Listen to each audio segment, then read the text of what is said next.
Posting pics on social media, please don't forget to hashtag us. Hashtag details are there in front of you. That's it. I hope you've taken a look at the beautiful stalls that will be put up across. If you haven't, do take a look at them during the lunch break. If others want to join us, is there space or I'll just wait? Is there one more chair there and full? There is? Requesting to set Pull up. one chair, not the rest. What is that? Pull one chair. Man, just add one chair, no? No. They want to sit together, sir. I'm comfortable here. Pull. You want one more chair? No, No, we just bring okay. Pull one chair, no, madam. Okay, no. So it's all right. उनको chair चाहिए. It's all right. आप बैठो. Chair उनको दे दो. नहीं आप बैठो. आप बैठो.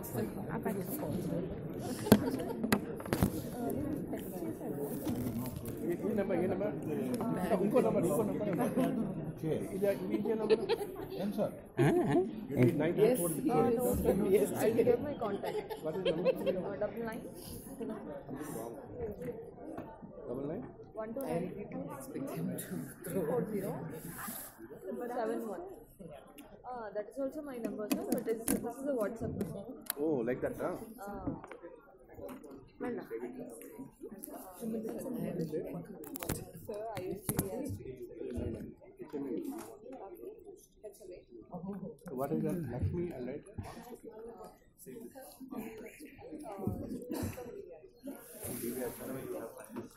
Thank you so much.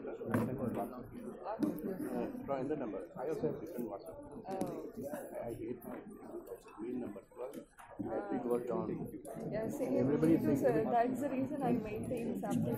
Everybody is saying why you are not responding to me. You saw my WhatsApp message also.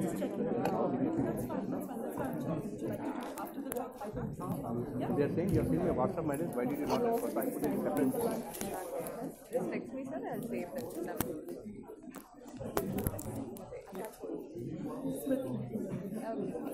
Thank you so much, sir. Thank you.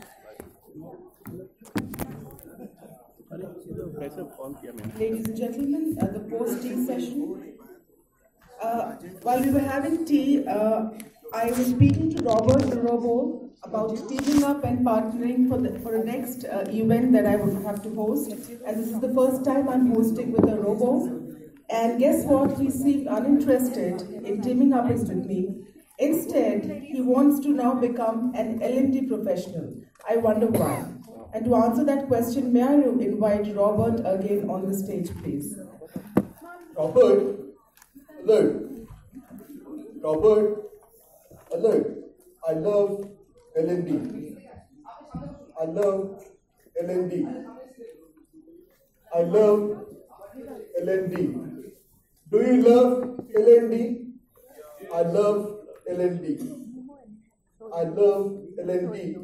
I want to become learning and development manager. That's the future. For two reasons.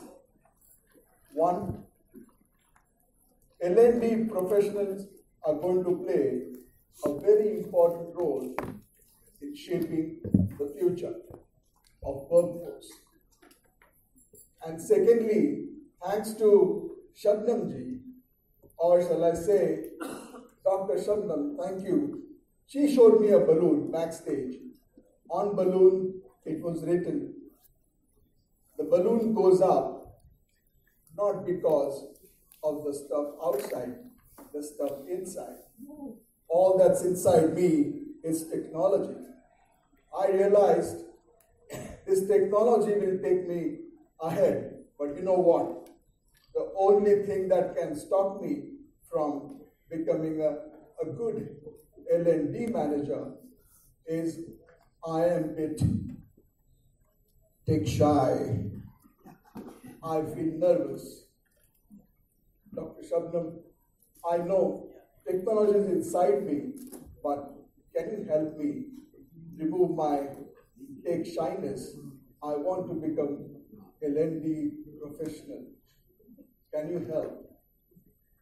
Well, I don't think I'm competent to help you, Robert, but yes, becoming tech savvy is the call of the day. But I can certainly invite someone who can not only help you, but can help all of us. Our next speaker is a tech guru and is recognized as the top 50 cable technologists. Ladies and gentlemen, it's a proud moment for me to welcome Mr. Venkatesh Sunkar, mentor from INSOFI, onto the stage, please, for his session in this conference. Thank you, sir. The stage is yours. Hi guys, can everybody hear me until the mic comes? Yes. So thank you very much, and let me start so that and obviously the mic comes, I'll start the slides and everything. And so first of all, I would like to thank ISTD because they gave me this opportunity, and Rajiv in particular because we are going to get the mic in a minute, guys. Meanwhile, you can use that mic. Nah. Making it an issue.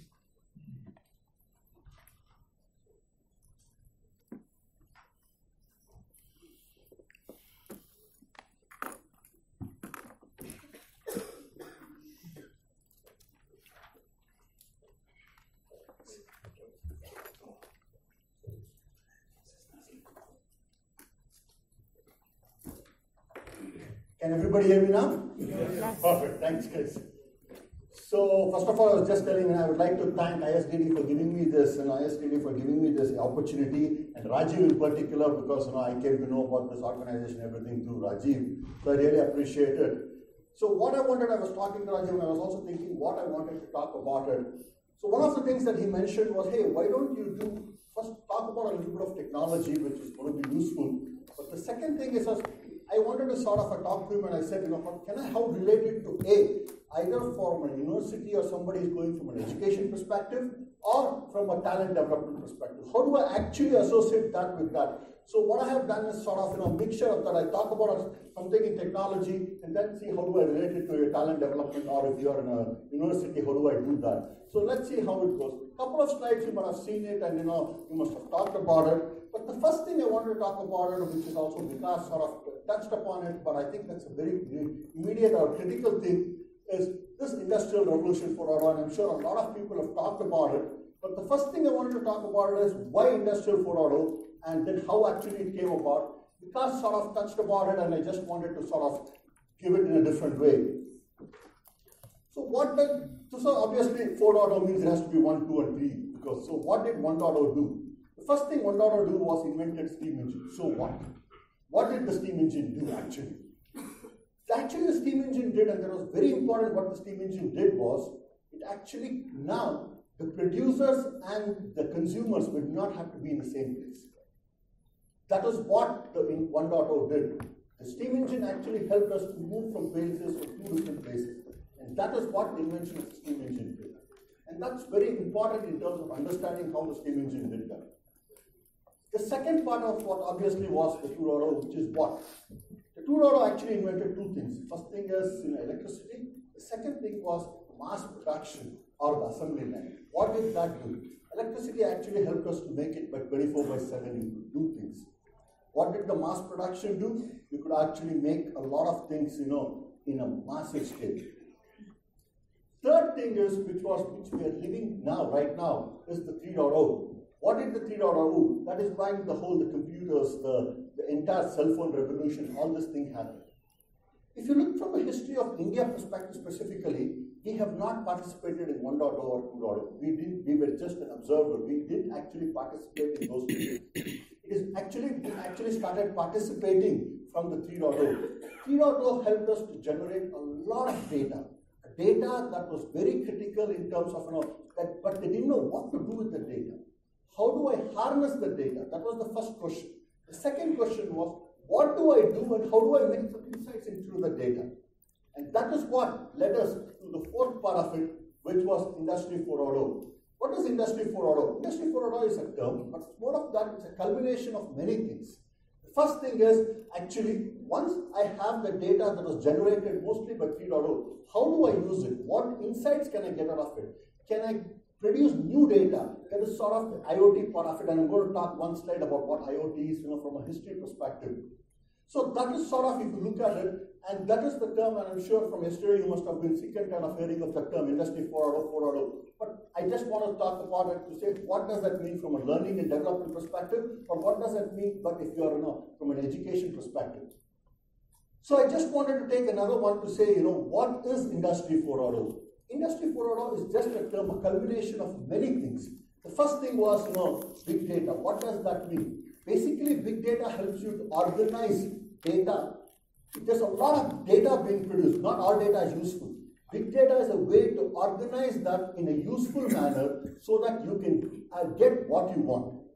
The second one is additive manufacturing. This is the whole 3D printing and everything part of it, which is actually revolutionizing the printing part of it. The next one is absolutely, the robotics or the autonomous vehicles part of it, which I'm sure, a great example you can see. The next one is AI, system integrations, and the final one is security. Security also is very, very important in terms of, because what is happening, and this is very relevant, is we are generating a lot of data, we are keeping a lot of data, and that data can be misused, and you'll be reading it every day in your place. How are they going to be misusing it? So security is another very critical component of that.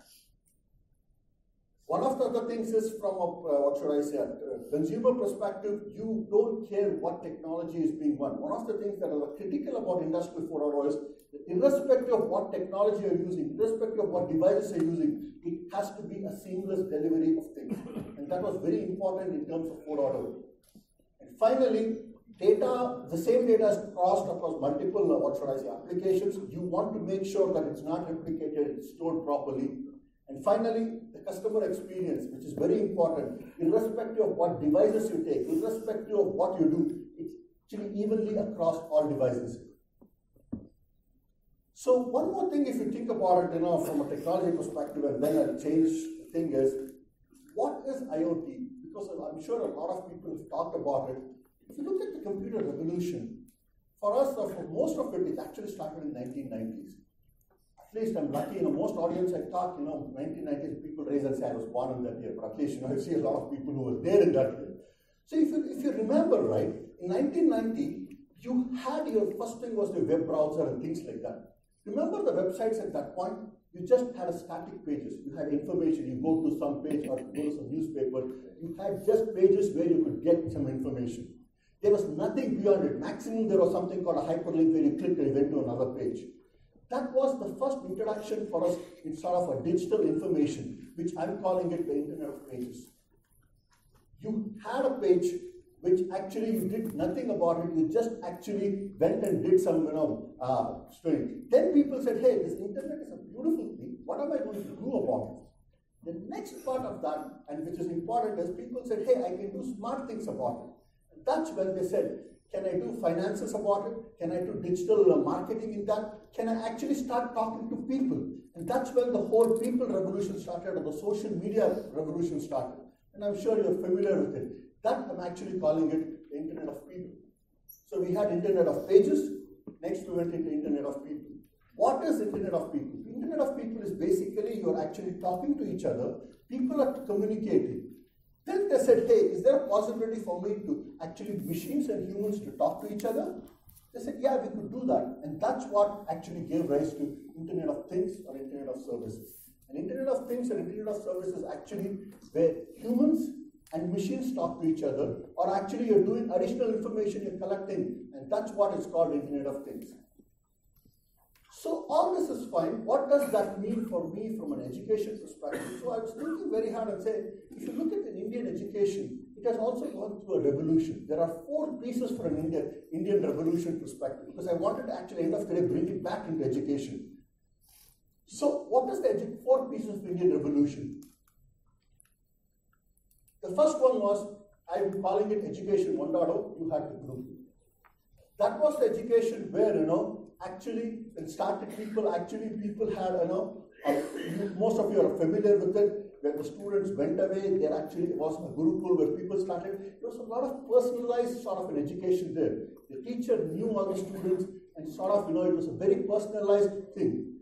The second part was that the British came and sort of introduced us to the standard rote, the university education part of it, where, just like I'm talking, there was some guy who thought he knew everything, stood there and said, listen, this is what it is. There were advantages and disadvantages. The advantages was the university education led to a mass, people could reach to a mass, because I could have a classroom of 90 students, 100 students, 200 students telling the same thing. But then that actually next led to basically, this is when the internet happened, to an education 3.0, which was basically an education of information. And that is where the problem started. Because today, if you look at the new workforce, or if you look at the new student, they have information, but information doesn't mean knowledge. And there is a huge difference between information and knowledge. What is happening today when I'm teaching something, if I say a fact, people can 2 minutes Google it and say, oh yeah, you're right or you're wrong. But that doesn't mean that they know what they're actually saying is right or wrong, because they're believing somebody else is saying that it's right or wrong. So that is what today, most of the generation today, whether are they in corporate world or they are in the actually the university world, this is what's happening. It is an education, it's basically students with information. Finally, actually we need to convert that into an innovation. That's when the next generation of students happen. And that is what both India needs, and also that's what we need to happen in order for us to succeed. And how do I do it? We'll talk about it in a couple of slides. But this is what I have sort of said. Just like the Industrial Revolution, you have the Education Revolution. These are the 4 education revolution kind of a thing. Basically, from a Gurukul to university to an information, actually to an innovation. So how do we do it? For that, again, as I told you, I'm going to bring in technology, I'm going to bring in, basically bring it back. How many of you have heard of the term digital twin? So digital twin is one of the sort of, the thing that's going to happen in the next 2 years, guys, from a technology perspective. That is one of the core fundamentals of Industrial Revolution 4.0. In fact, Gartner calls it the most important technology that will happen in the next 3 or 4 years, especially in the manufacturing world. So what is a digital twin? Let's talk about it. Just like the word twin, what is a digital twin? So what is happening today is, for example, let's assume that you have a huge machine somewhere, Let's say, for example, you need to do some diagnostics on it. Unfortunately, what happens if you're in a lab or things like that, you do not have the real machine. Even if you have the real machine, you may not have the real data, what the real machine is seeing. So what people have to do, most of the experiments, they're actually doing it on the real machine, which means to say it needs to have downtime, it needs to have that. So the digital twin is basically what it is trying to do. Actually, how can I actually digitally recreate the exact machine or exact concept that I have put it up in the field? So how are they doing it? There are various phases in which they're doing it. The first thing is you have the physical version. Physical version is actually, it could be a machine, it could be a process, it could be an a medical research, actually a machine. Doesn't make a difference what it is. There is the physical version of it. Then people initially started creating a digital version of it, which is similar to the physical version, but it doesn't have all the data. It cannot do everything that the physical machine can do, but you can do some experiments there. Next, they started saying, hey, can I start slowly getting the data from the real machine to the digital machine so that tomorrow I have to do an upgrade? I don't have to actually test it out on my physical machine. I can actually do it on my digital version of it. The second most important part of that is, if I have to do it in the digital version, the knowledge person doesn't have to be in the same place. The machine could be in Hyderabad, the knowledge person could be in Bangalore or Atlanta or Johannesburg or anywhere, right? Or it could be in France. Because they can connect it digitally. And that is what they're trying to do. And that was the phase 3, which is the digital version. Actually, what's the digital twin is, it's an exact replica of the digital, the physical machine. Not only that, whatever data that is coming into the physical machine is also going into the digital machine. So that it is anything you want to do, you can actually do it on the digital version, which is exactly a sort of a copy of the real machine. Why do we need to do it? Where is it being used? Production and design. So for example, if you have to upgrade, if you have to experiment with it, you don't have to do it with the real machine. Now you can do it with the digital version of it. Second thing, for an existing product, if you have to say, hey, can I do this on my machine? Can I do that? Or for example, for my future products, can I actually create a new product? All those things now, you don't have to say what if, but actually you can play with it in the digital version of it. So how it is being done? You have IoT, which is actually you're collecting the data, and that's how the information is basically flowing from the physical version to the actual digital version. Virtualization, that's how the digital machine has been created. Actually, virtually you're creating it. Analytics, edge versus cloud, which means you say, where do I do the processing? At the edge or the cloud. And finally, AI, which is actually doing the action. The benefits, visualization. Now you're seeing a replica of the machine, which is very important for you to understand the machine. Second thing, collaboration. As I told you now, globally everybody can collaborate. You don't have to be in the same place. Finally, product line engineering. The next generation of products are going to be actually developed this way. So this is the technology part. Fine. How do I bring it back into the learning part of it? How do I actually bring it to the next generation? How do both corporations or a university can use similar to it? What is the digital twin for learning? So I've started talking about as the digital twin education. What is the digital twin education? Obviously, you have the classroom, if you're a university, or even if you are, for example, in your enterprise or a corporation, you do have a lot of corporations actually offer a lot of classes. Most classes are still offered in a classroom style. There is a lot of digital assets that you can use. These digital assets could be LMS, which is the long-term or online courses. A lot of assets can be used. But the question is not the question of the assets can be used, but it has to be basically actually integrated in such a way that there is no difference between the classroom or the digital assets, or it has to be an extension of your classroom courses. So for example, one of the things you can do is, one of the things that a lot of people are lacking, especially from an industry when they have to go to the job, is the hands-on training part of it. So a lot of people can do is the theory part of it can be actually offered on online. Actually, hands-on can be actually done in a classroom, so that slowly you're integrating the online to a classroom model. Second, the digital assets should be actually integrated in such a way that it's a complete, so a course has two parts. Maybe the pre-education can be online, the theory can be online, actually the hands-on can be offline or in the classroom.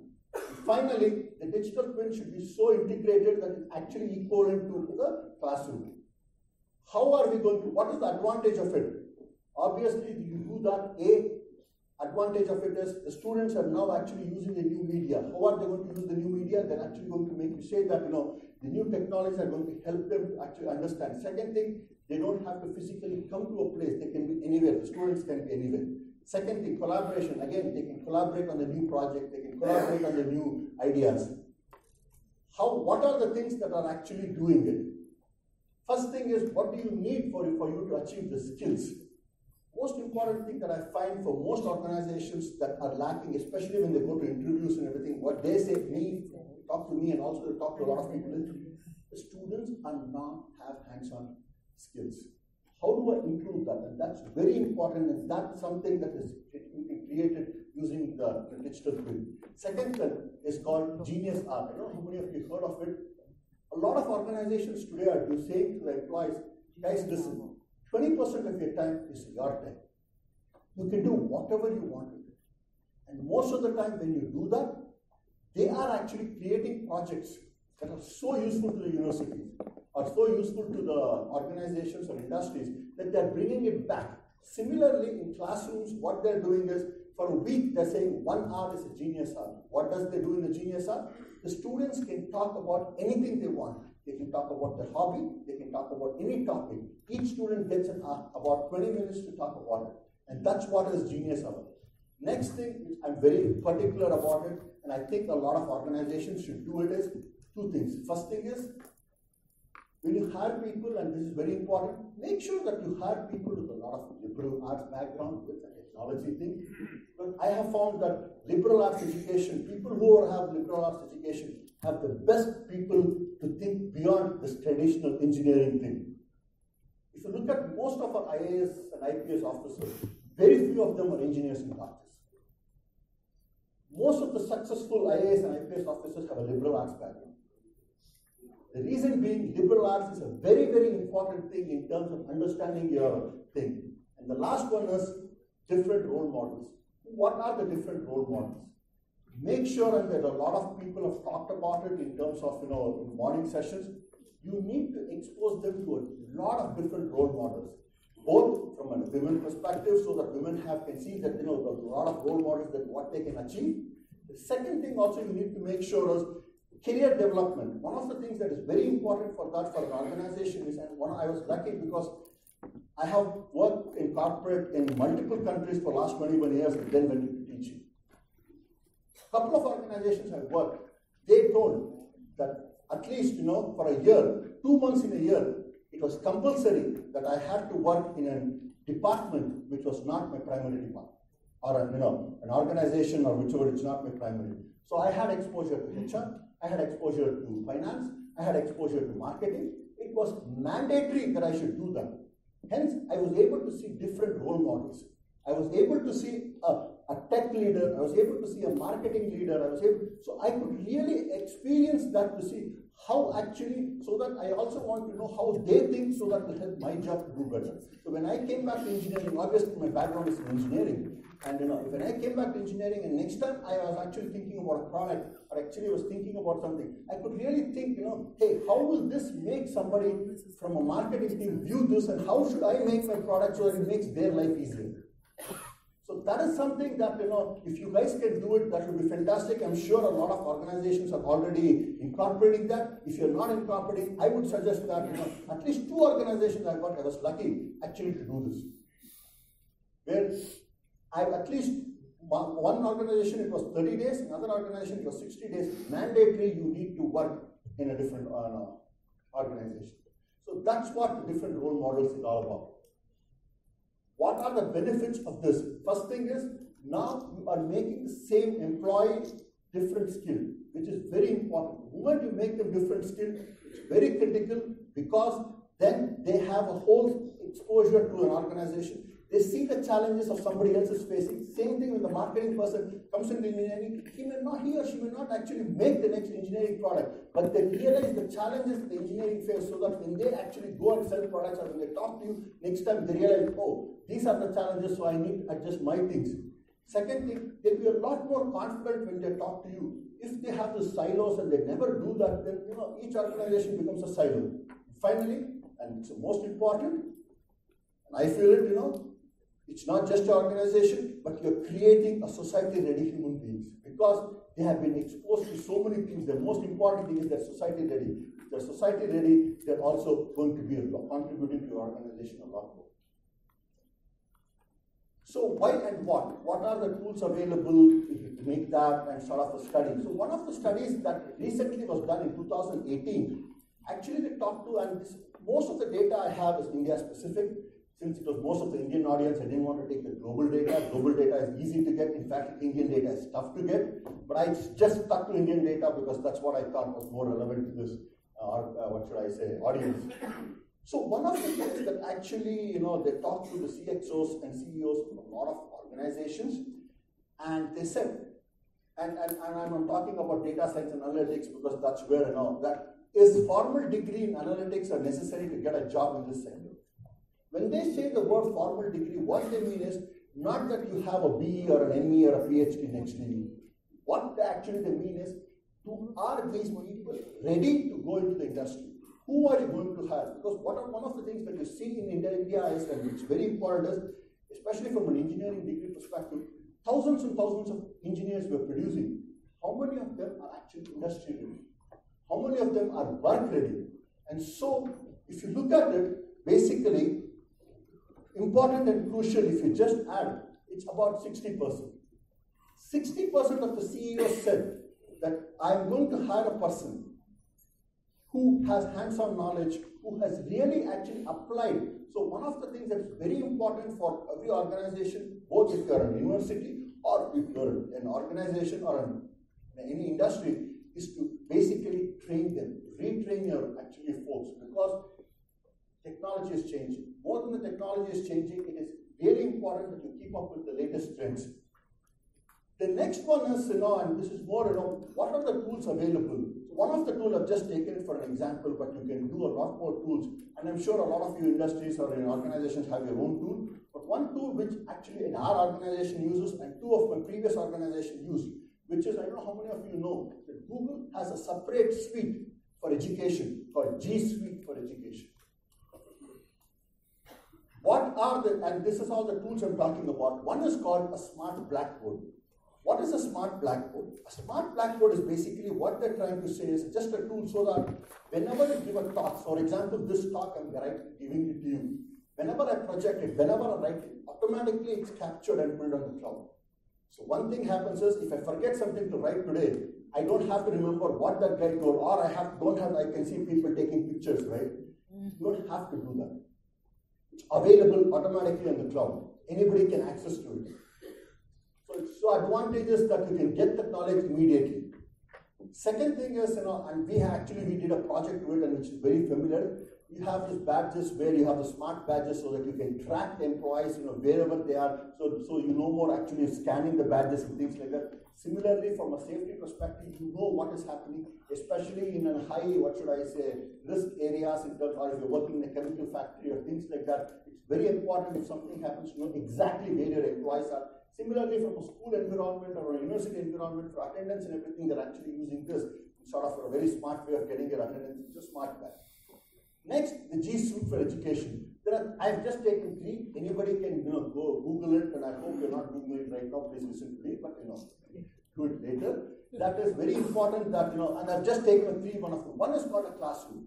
What is a classroom? Where anybody, either an organization or if you're a university, can actually post anything you want. You can have your own virtual group where you can share documents, and that's really advantageous in terms of getting the information. Second thing is called a Jamboard. What is a Jamboard?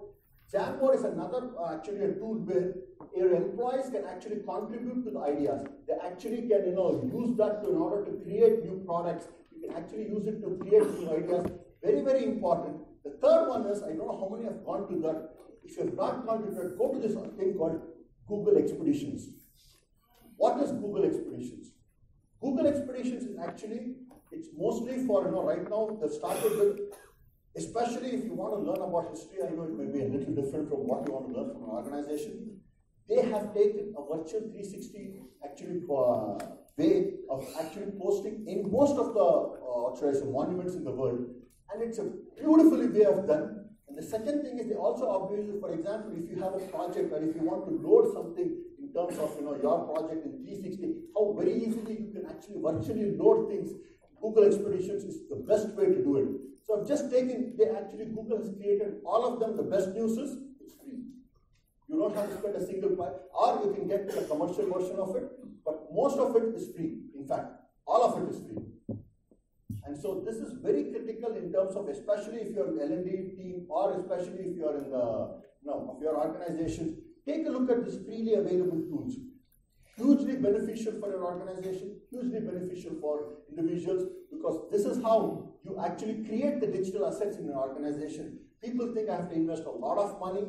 Yes, it might be in some cases. In most cases, especially if you're not a huge organization, let's say you are a 100 team or a 50% team, and you don't want to invest a lot of money in the, for all this, Google is the best way to do it. And again, Google, I'm just using it as an example. There are a lot of other digital assets organizations that you can also do, but this G Suite for Education, which we use it in our organization very effectively. In fact, all my mail in my organization is actually Gmail, but we have converted it into just a way to do it. All our information that in our organization is actually on the Google Cloud. All our, we never use WebEx or something. We use Google Hangouts for our calls. We never use video conferencing, any expensive video conferencing. We use G Meet, which is a free thing for up to 25 people. It's one of the best, video conferencing facility, free of cost. So that is how we do it in our organization, and I'm sure you guys can also, help that and do that.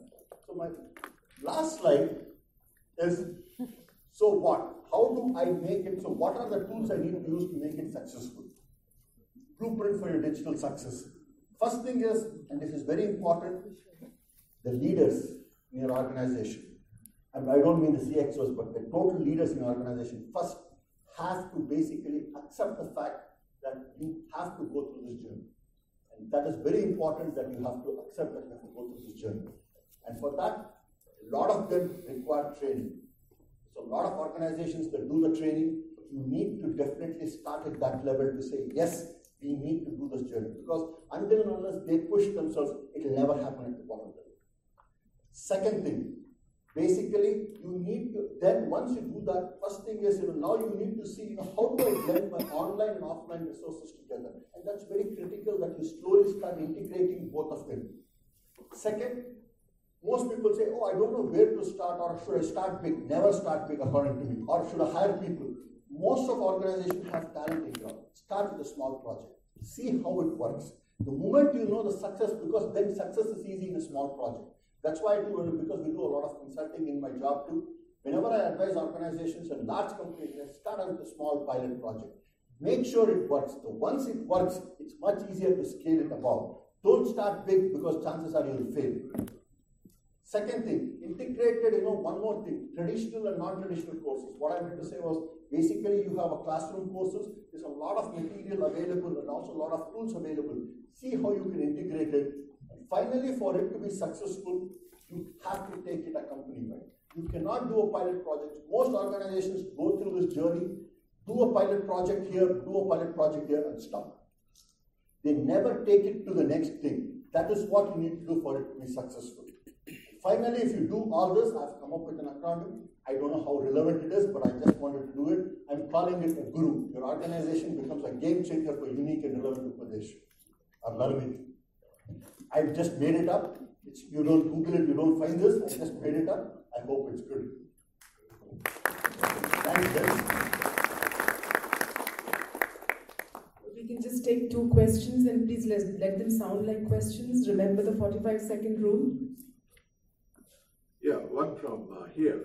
Yes, please. So you did mention about the smart board. I'm particularly getting sick of this smart board, because I walk across the street. There's a smart school, smart college, smart engineering. What exactly is the smart board? Exactly. Good point.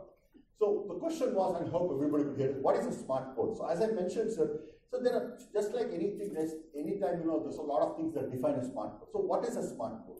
Basically, what a smart board does is, you are used to a regular blackboard. You write something, what happens for people today, when you write something on a blackboard, you need to take down the notes. What a smart board does is, it does 3 things. First thing is, it's attached to a printer. So obviously, whatever you write, you can print it, so that you can have a hard copy of it. Second thing, it's automatically connected to the internet. So basically, it scans whatever you've done and stores that information on the cloud or wherever you want to store it. So that way, what happens, let's say you forgot a lecture today. Tomorrow, actually, you can go and see what somebody told. The next part of it is, which also very important, is what it does is, it actually also makes you to basically, you can also use it to, for example, multiple screens are available, so that what happens today. What happens when you write something on a blackboard, you need to erase it and then start rewriting on it. Smartboard has multiple screens, so that you don't have to erase it. You can go to the next screen, write it, and everything is automatically stored. So that is one version of smartboard. There are a lot of versions of smartboard, but this is one of the most common versions of what a smartboard is. What you seeing actually exactly, sir, outside, for example, a Shah Rukh Khan picture and everything, that's actually, and the technologies likes to come up with, it's actually not a smart board, it's called a smart display. And we can talk about what a smart display is later, so that if you don't mind, so that others can ask a question, but I can explain to you what difference between a smart board and a smart display is. I consult you separately. Okay, thank you. I'm sorry, but that was the second question has become the last question. The first was the last question of the day. So we'll discuss it over lunch, I'm sure. I would just like to know one thing. Yes, as a trainers or teachers, what are the digital technologies we should know? And where can we learn them? Fantastic. So the question was, what are the relevant technologies a teacher should know and where can they learn it? So what is relevant is a very, very good question, right? Depends on what the situation, right? I'm not using depend because I don't want to avoid the question, as Mr. Vikas said. But so one of the things that, what I'm trying to say is, see, if you look at it, there are, you don't have to be an expert on the things from a teacher perspective, right? The first thing you need to know is, 2 things you need to know. First thing you need to know is, what is at a high level, what the technology is, and how it can help you in terms of, you don't need to know the math behind the technology, you don't need to know the science behind the technology. All you need to be is aware that this is the technology, this it can help, and this is how it is.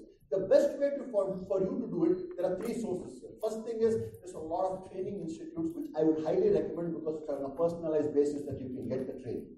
Second thing, if you're not interested in that part, if you want to go on online and a more non-personal classes, I would say there are places like Coursera, EDX, Udacity. There's a lot of online free courses where you can actually do. The problem becomes there is, if you go into that, there are hundreds of courses. You don't know which course you need to take and which course you don't need to take. And that's the challenge for that, and I understand that. Because if I go into Coursera, one of these, I'm just using that as an example, there are hundreds of courses what you need to do. The third part I would say, which is probably you need to start is, if you, for example, you want to learn technology, right? The best place, according to me, is, and I do that whenever I want to do it, go to YouTube and click on the new word if you don't know. Let's say you heard of some word. Just click on that. You get one or two basic videos about that. Listen to that. First, you get an overall idea of what the thing is, and then you can start exploring. And that's I felt was the best way. I learned a lot of times, because obviously sometimes you learn some new words. Suddenly I heard somebody talking a new word. There's no way that you know it. So then you go into the deep part of it, and that's how I think it's the best thing. Thank you very much, guys. Really appreciate it. Thank you so much. Thanks for clearing the cloud that shrouds technology, sir. And you had some very useful advice for teachers like me who can use technology and tap technology in the classroom. Thank you so much. May I request Dr. Murli to kindly come up on the stage to present a green memento to sir.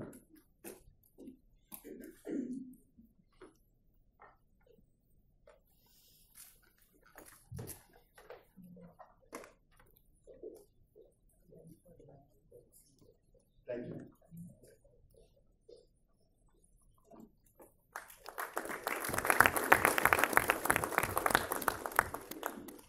Yes, please. Thank you.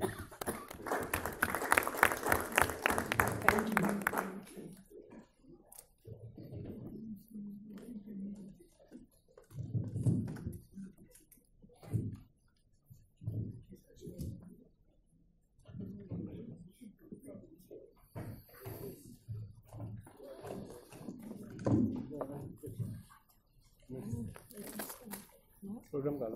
Well, our next speaker for the day is a pro from the industry who has solid academic depth.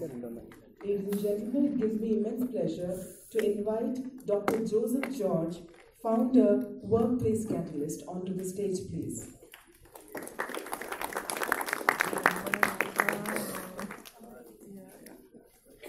In the interest of time, we will be taking questions of Sir's session in the lunch. He won't be able to have a peaceful lunch, I guess. Good afternoon, everybody. Good afternoon. And my thanks especially to the many volunteers across the room who made this possible. I think you've seen the might of ISTD across the 2 days, the people on the front stage, but I think there are many silent contributors, and I sincerely thank them for making this possible. There are a couple of things I'd like you to be assured of. Number one, I will not be able to share every amount of detail that I'm prepared for. Therefore, I have requested ISTD to make my presentation available to every registered participant. Thank you. And having made that offer, may I request if Mr. Sukar may also share his presentation. Excellent. All right. So that's collaboration. That's nice. There was a lot of emphasis that people were asking, and I'm sure it will rest a lot of their concerns regarding the topic. All right. I'm going to stay on the slides quite a bit. Okay. So you do not see movement on the screen, but we need to pick up a few things. The couple of words, and when I mean couple, I mean precisely a couple, that gets into the theme of this conference. Work, right? How many of you studied physics, if not physics 101, 2, 3, how many? How's work defined in physics? Absolutely. You'll have to say it on the mic. When I studied physics, it was like force into distance moved is the work done. Right? So that's work. Then how come there's a word called workforce?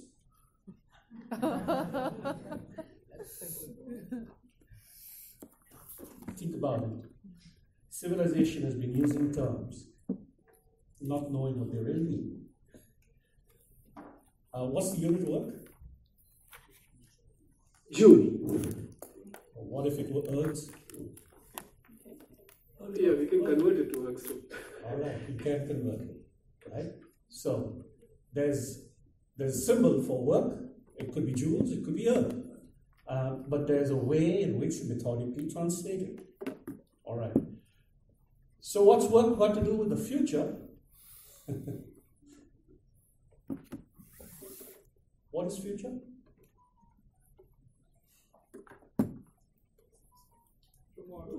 Tomorrow. Okay. Next. Future is not yet lunchtime.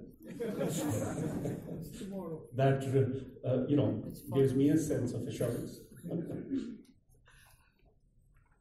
Well, future is the unborn moment, right? Future is the unborn moment. So in that sense, if you remember the speaker from Deloitte, Mr. Vikas, he was asking you to be in the present. Did he?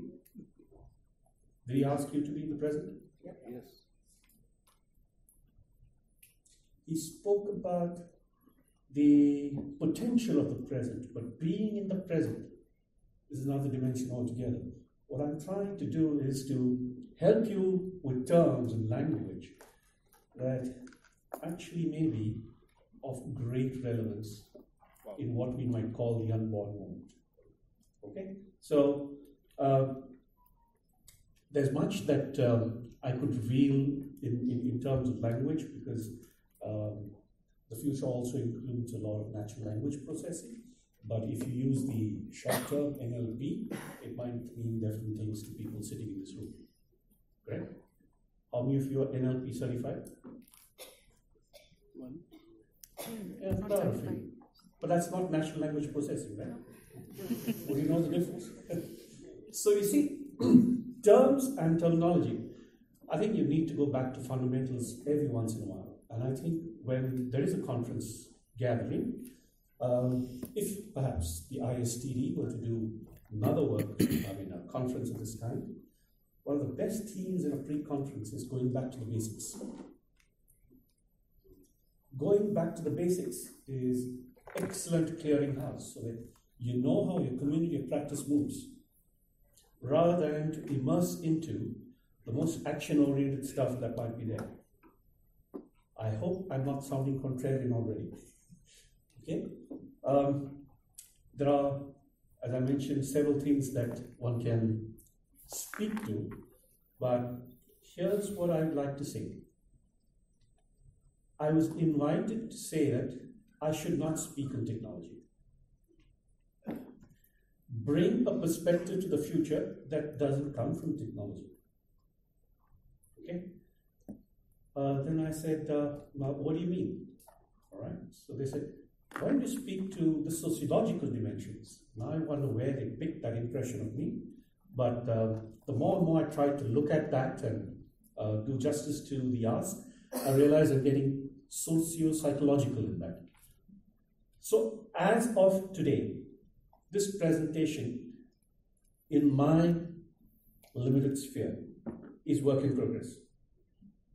And I also alluded to Rajiv that perhaps in a couple of days, I'll write a kind of a extended note that might be something of a paper. And if that's available too, then it'll be through Rajiv. Okay? So with that done, there are things that might engage us on the technical aspects of this association. So most of you who may be members who've looked at ISTD's professional forum may know that this is one of the oldest professional associations to do with people in this land. When did this association begin? 1950s? 70s. Sorry? 70s? Right.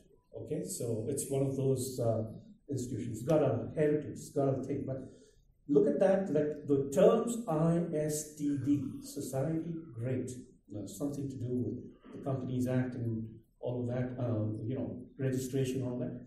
But look at the terms training and development, and I think that's a place we should begin. How do you distinguish these terms, and is it worth distinguishing when initial incorporation was training and development?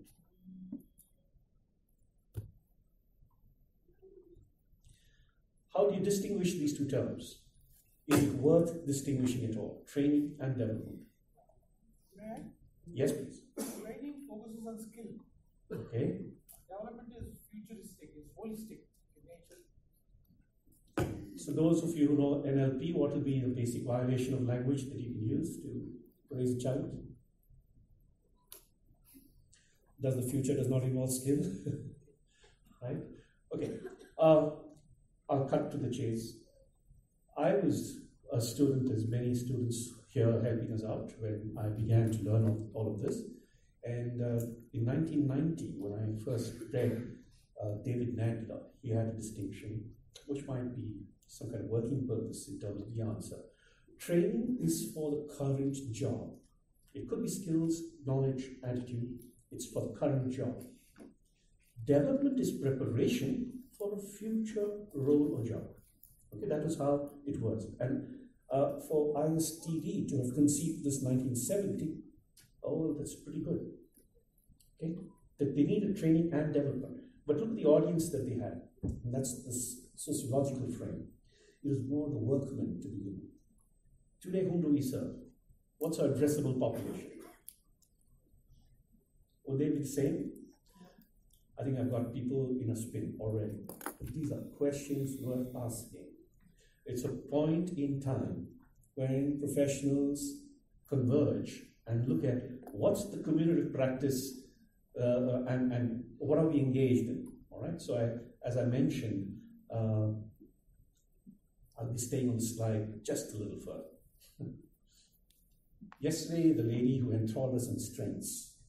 What is the vocabulary that they commercialized across the globe? Talent, right? But what was the preceding term or analog for that? Before talent. Okay, somewhat close. Just competencies, right? Just competencies. So how does talent differ from competencies? Talent is what we train. Competency can be developed. Okay, good. But there's something inherent in competencies. I mean, it's a good start, okay? But there's something inherent in talent. It's a tacit knowledge. Competence is specific to the task or the job. It's also about exemplar behaviors that takes you to do successful performance, right? The underlying characteristics in there. So that's good. We've done a bit of vocabulary crossing across, okay? But there are several other things from, you can say, a societal frame, a professional frame, that did move, okay? So let me see if I can use this counter. All right, this was the initial scope that I actually thought I'd cover. And I won't be able to do justice to all of this. You see, we move from training and development to learning and growth. And there is a bit of emphasis that we need to pay there, so I'll get there. Then from career development to professional governance. There is some philosophical import there, so I need some cursory mentions in that. We move from organization development to whole systems transformation. That's a more complex facilitation, going beyond mere training.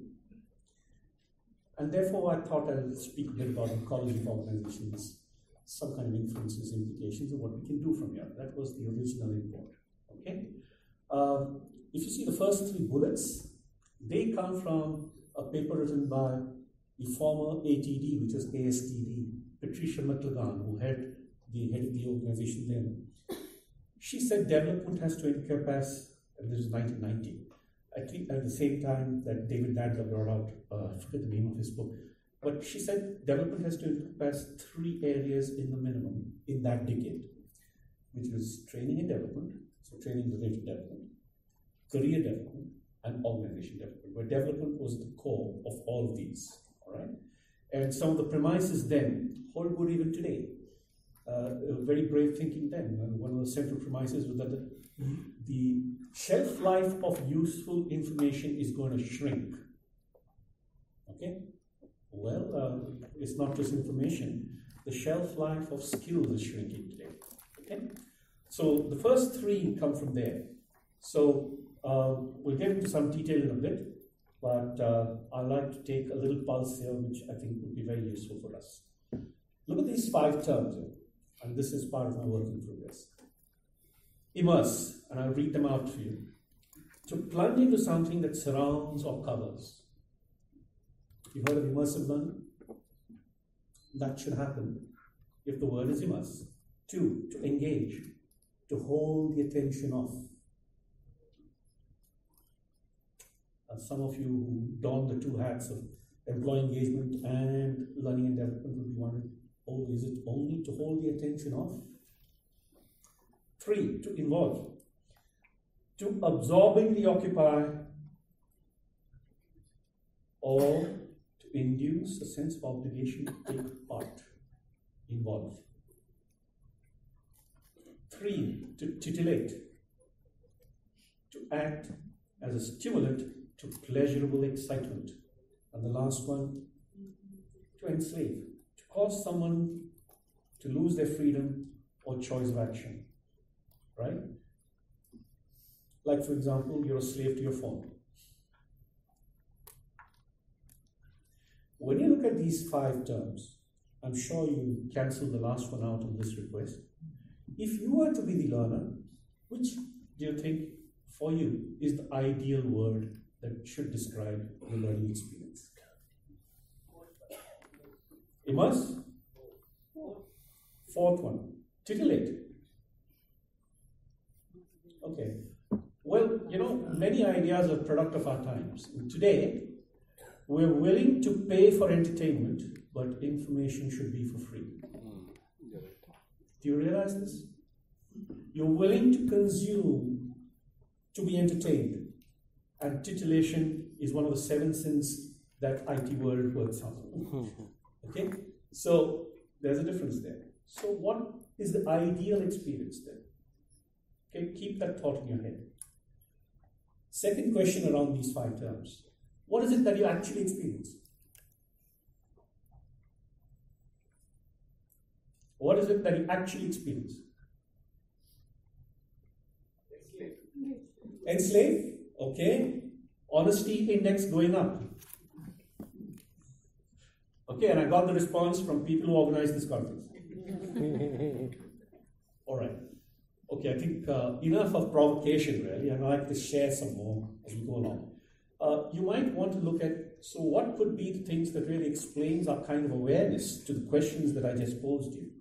Is it the kind of learning and development avenues that we have?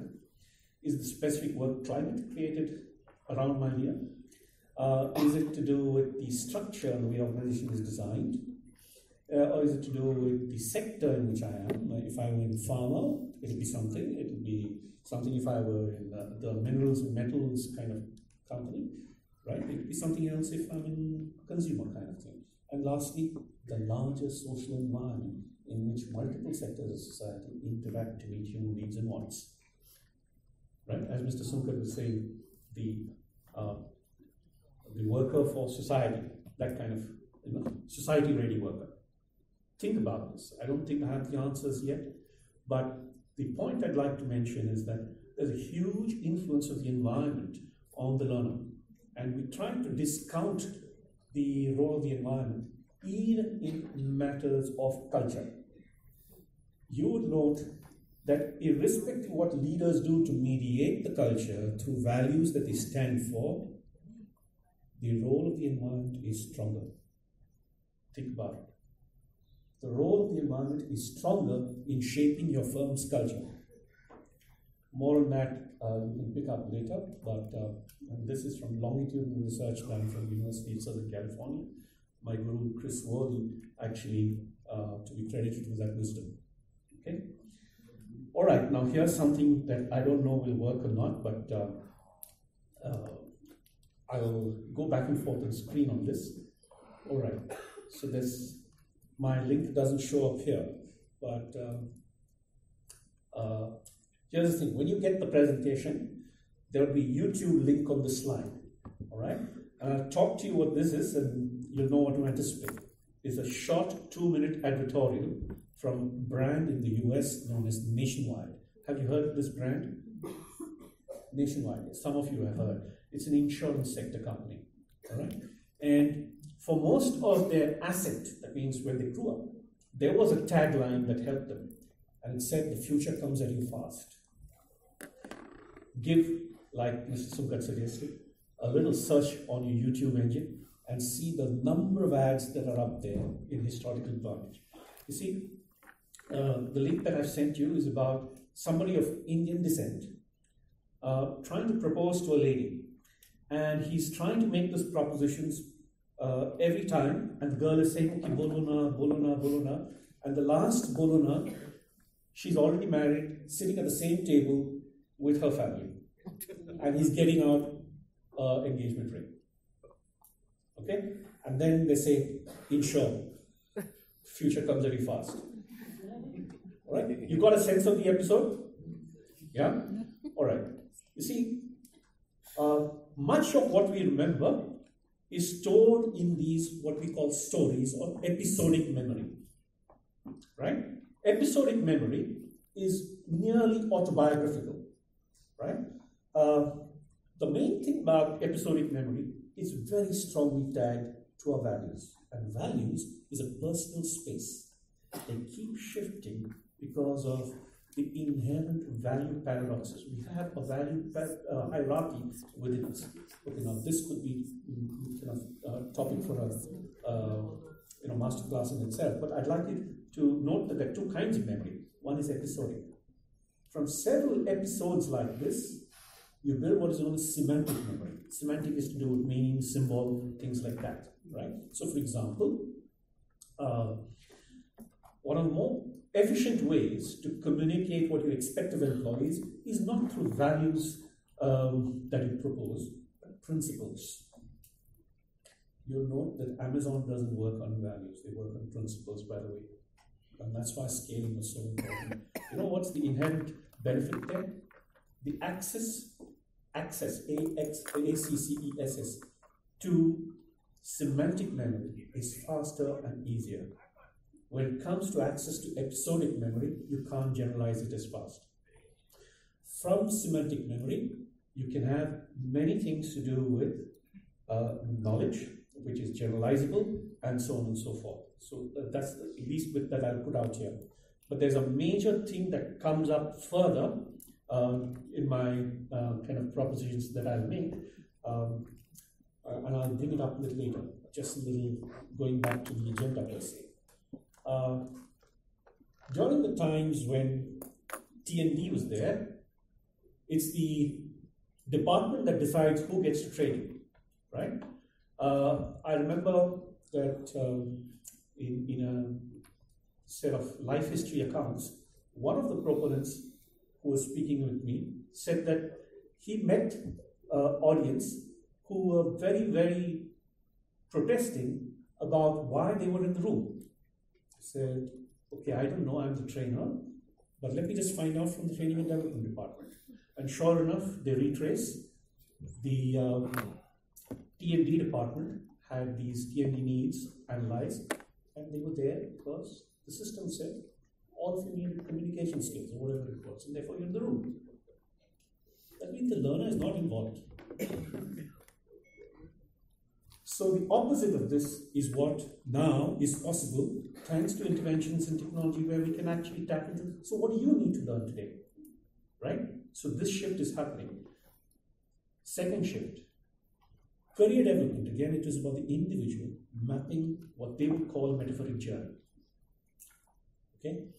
Now we have, even in this company called Nationwide, professional governance teams. Why? Because they know they can't meet the career aspirations of everybody. But they'd like to give a sense of reality by saying, hey, look, these are the hot skills in the market. But we need people who are subject matter experts, fellows like you have in IBM, to actually make sure that all those people who kind of ascribe or subscribe to those skills, they are cared for specific to those aspects of their talents, right? And they'll be looked after in such manner that whichever project demands them and can be kept ready in advance, we need to have these people. And so the professional governance teams that keeps the fit between what the external environment is and what the internal potential was, right? So this shift was happening, and you'll find career fairs, tech forums, all of that comes from a professional governance kind of thing. All right. Now here's something that's interesting, but I've been given a 5-minute speech, but here's what it is. You know, the movement from OD, as it was initially called, and I think Dr. Grimani was Center for OD for a long time. During the times when Center for OD, etc. came up, OD was more about top management committed and largely change driven from the top. But whole system transformation, I don't know if you look back why OD and whole system transformation were decades apart. Because the underlying theory, the general systems theory, was also in the time that OD actually came up with. So you can imagine, if somebody looked at the future in the 1950s and 60s, they were wondering when these two kind of theories would meet. Right? Same way, today, just this morning, I saw this fantastic prediction that what we call as hot skills today in data science will be over in 5 years. Those who are earning in the US $300,000 per year, they'll have to look for something very different in 5 years' time. What are these firms doing about them?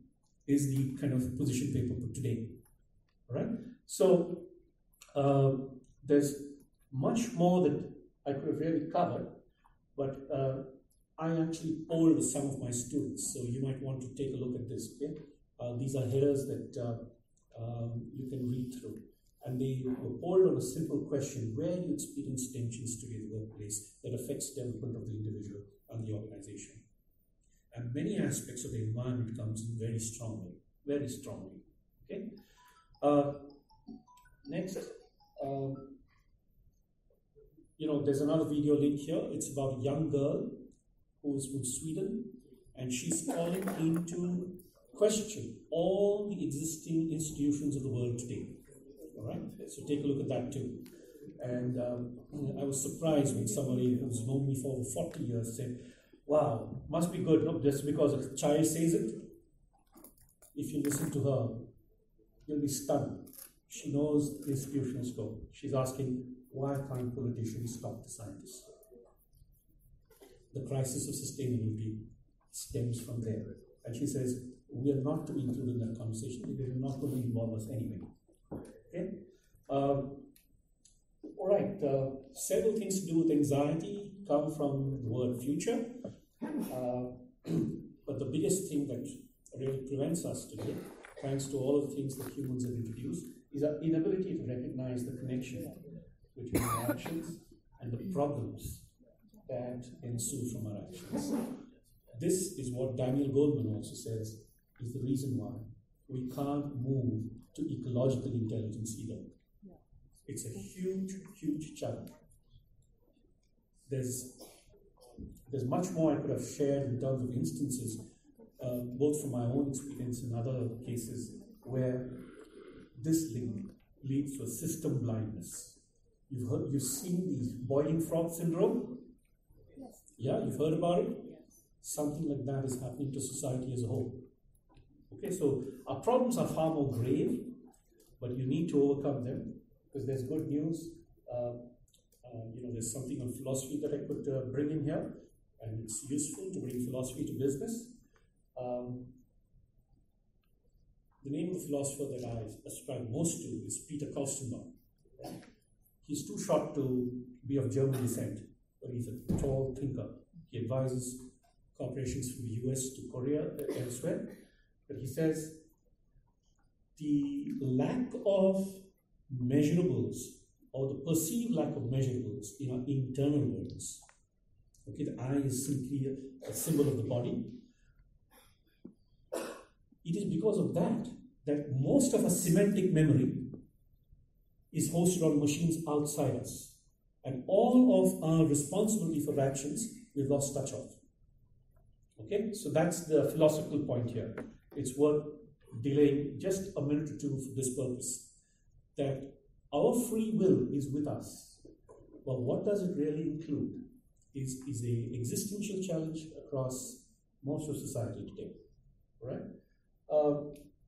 The freedom and responsibility is ours, but the consequence and results from that is out there. And that's where I said that we should be able to see our connections more clearly.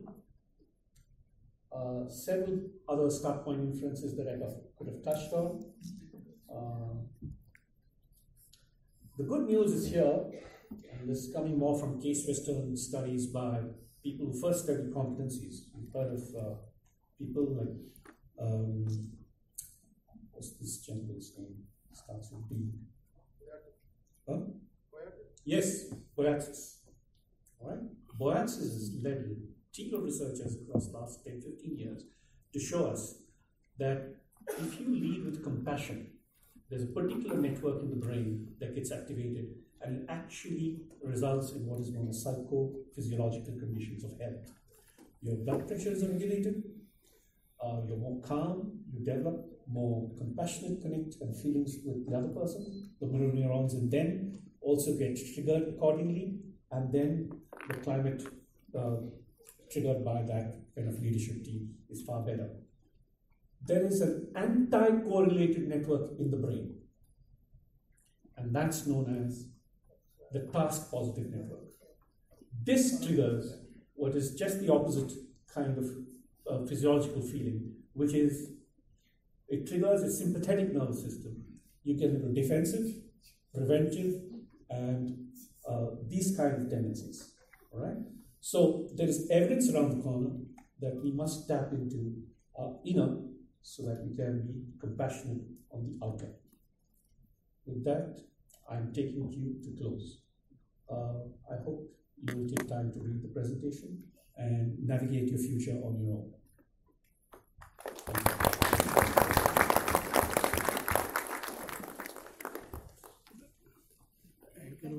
Clapping louder, why?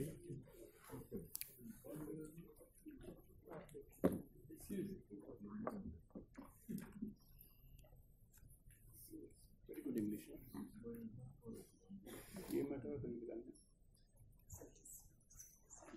I'm sorry I kept disturbing you, but we have dearth of time. Thank you, Dr. Joseph George, for a very informative session.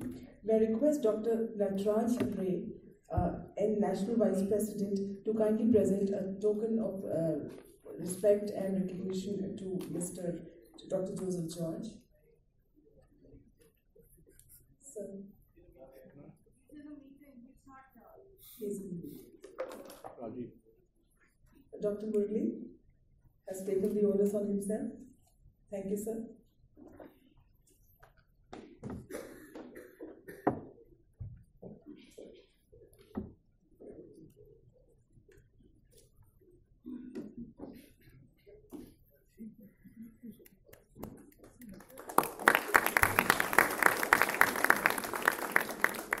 May we have the lights, please?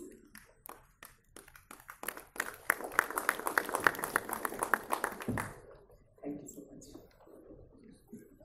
And I invite Mr. Rajiv Balakrishnan to introduce the next speaker. Good afternoon, everyone. You all made me yell so much that my voice is now kind of wonky. All right. The time now, as I see on my mobile phone there, not yet enslaved. I'm not on WhatsApp, Dr. Joseph George. Is 1:30, and the next speaker is the one who has been deliberately placed between you and lunch for a reason, right? And why is that so? The reason why I invited this speaker is because as a person who is on a journey myself, I thought that we shared several commonalities, and therefore I thought better than I talking about my experiences, it would be great for him to talk about his experiences on a subject that he is has vastly superior knowledge as well as experience, and therefore I thought I should invite him. Here is how I see this next session. Our ancient philosophy says that we as a being in a body, if you would like to call it that way, have 5 sheets or 5 layers. Right? We eat food and that food becomes our body, right from the womb all the way till we die, that they call the Annamaya Kosha, right? And then there's the Pranamaya Kosha, or the life force. Science has advanced so much, but scientists still have not exactly figured out what is that little spark that if it leaves the body becomes dead. If it stays in the body is alive. So that really is the Pranamaya Kosha. Manomaya Kosha, the field of thought.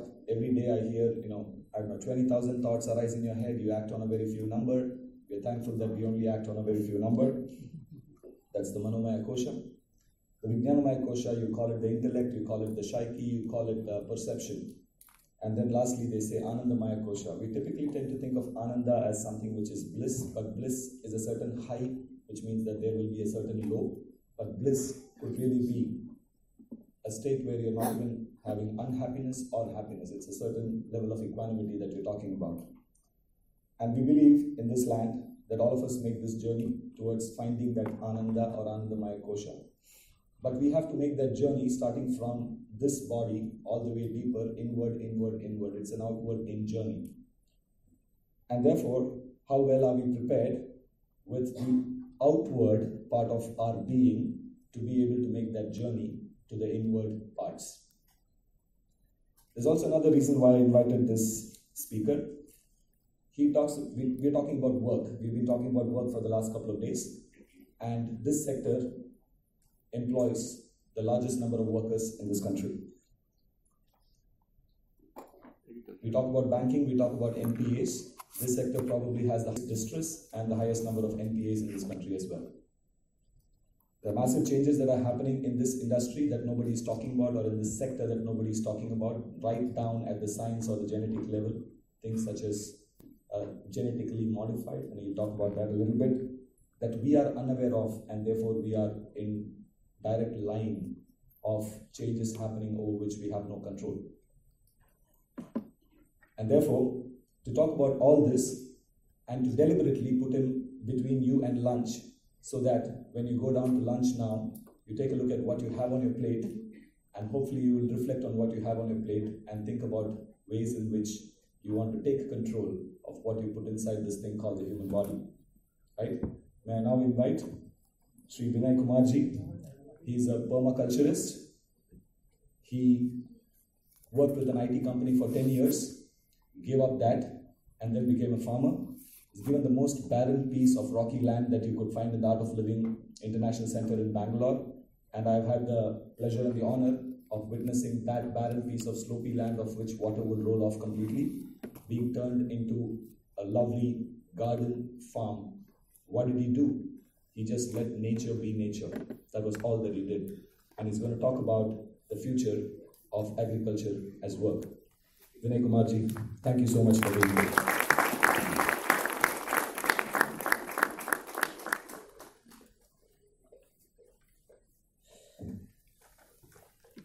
Light बंद कर दें.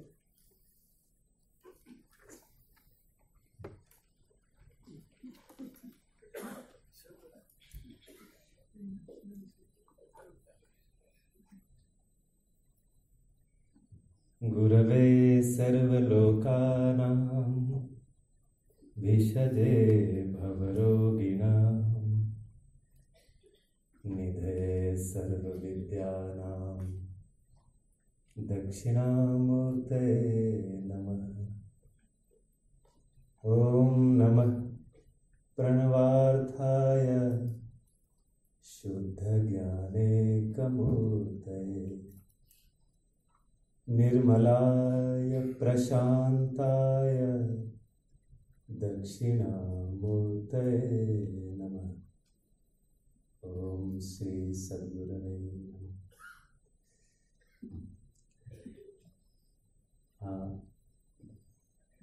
What's the mode of communication in the language? Hindi चलेगा या अंग्रेजी बात करना? हिंदी चलेगा ना? हाँ, बोथ हर चलेगा, ठीक है। हाँ, बहुत बड़ा सब्जेक्ट दे दिया मुझे राजीव जी ने। ऐसा हुआ एक बार कि मैं आश्रम में रहता हूँ पिछले 7 साल से, art of living international centre में। ऑफ कोर्स 10 साल काम कर लिया with that box called computer. एक सज्जन ने फ़ोन किया मुझे, Vinay are you free? I said what happened? I have come to ashram to meet you. I have half an hour. Can you teach me organic farming? And मैं सोचा यार इतनी जल्दी में तो ऑर्गेनिक फार्मिंग की स्पेलिंग भी नहीं बता सकते, तो आई जस्ट इग्नोर्ड। दूसरे दिन फिर से आया, तीसरे दिन, 1 हफ्ते के गैप के बाद फिर से आया, चौथे दिन, and this 4th time he blasted me. What do you think of yourself? 40 kilometre से ट्रैवल करके मैं आता हूँ, रोज आधा घंटा यहाँ आश्रम में और 2-3 घंटा आने जाने में बर्बाद करता हूँ, और तुम मुझे गोली दे रहे हो। तो मैं कहा चलो सीरियस है बंदा लगता है, बुला लिया अपने फार्म पर, जो पहाड़ है जो राजीव भैया बता रहे थे। And fortunately the 20-25 more farmers also same time coming there. तो उनको भी हमने फार्म घुमाना था। हमारा फार्म जो है वो इंटरनेशनली एक्लेम्ड मॉडल फार्म है। लोग देखने आते हैं कि पहाड़ों पर पत्थरों पर फूल कैसे हो गए। तो सज्जन को भी हमने घुमाया ऑलमोस्ट 2 से 3 घंटे, और पूरा फार्म घुमा के जब आया तो मैंने बोला कोई प्रश्न है क्या? बाकी तो किसान थे, समझदार थे, वो समझ गए सब कुछ। ये सज्जन मास्टर्स थे, MBA किया हुआ था इन्होंने कहा मुझे एक प्रश्न है। मैं बोला बहुत बढ़िया, इसका मतलब आप जिज्ञासु हैं, आपने कुछ समझा। तो उस वक्त ऐसा था कि एक लौकी होता था बॉटल गार्ड, वो वैरायटी ऐसा है कोई 6 फीट तक आता है लंबाई उसकी, ऑलमोस्ट ऑफ माई साइज। तो 4-5 लटक रहे थे। मैंने उसको पौधे को आंवले के पेड़ पर चढ़ाया था, and the fruit was hanging from there, so almost touching the ground of this height. तो देख के बोला ये जो लौकी लटक रहा है ना, इसका बीज आपने जमीन के अंदर डाला था या ऊपर डाला था?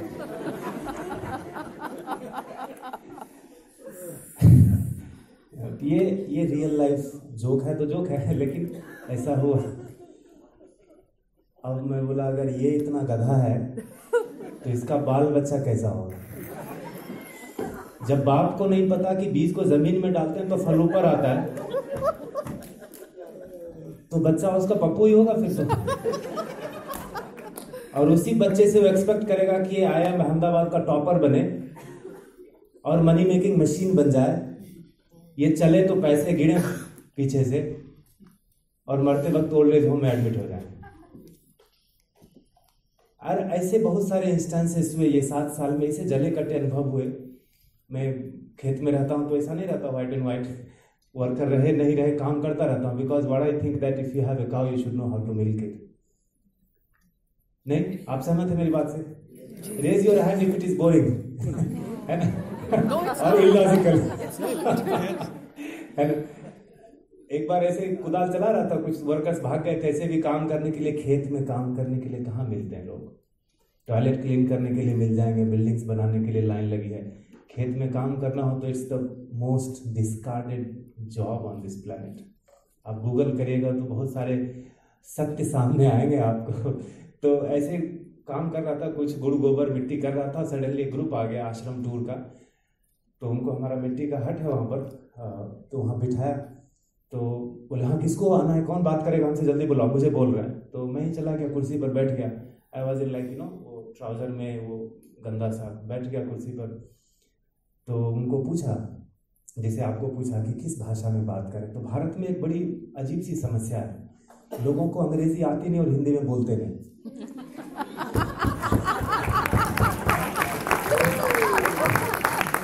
ये दिखाना है ना कि मैं भी पढ़ा लिखा हूँ, तो 2-4 शब्द अंग्रेजी के डालने मैं भी इसीलिए डाल देता हूँ, आपको लगे बंदा पढ़ा लिखा है।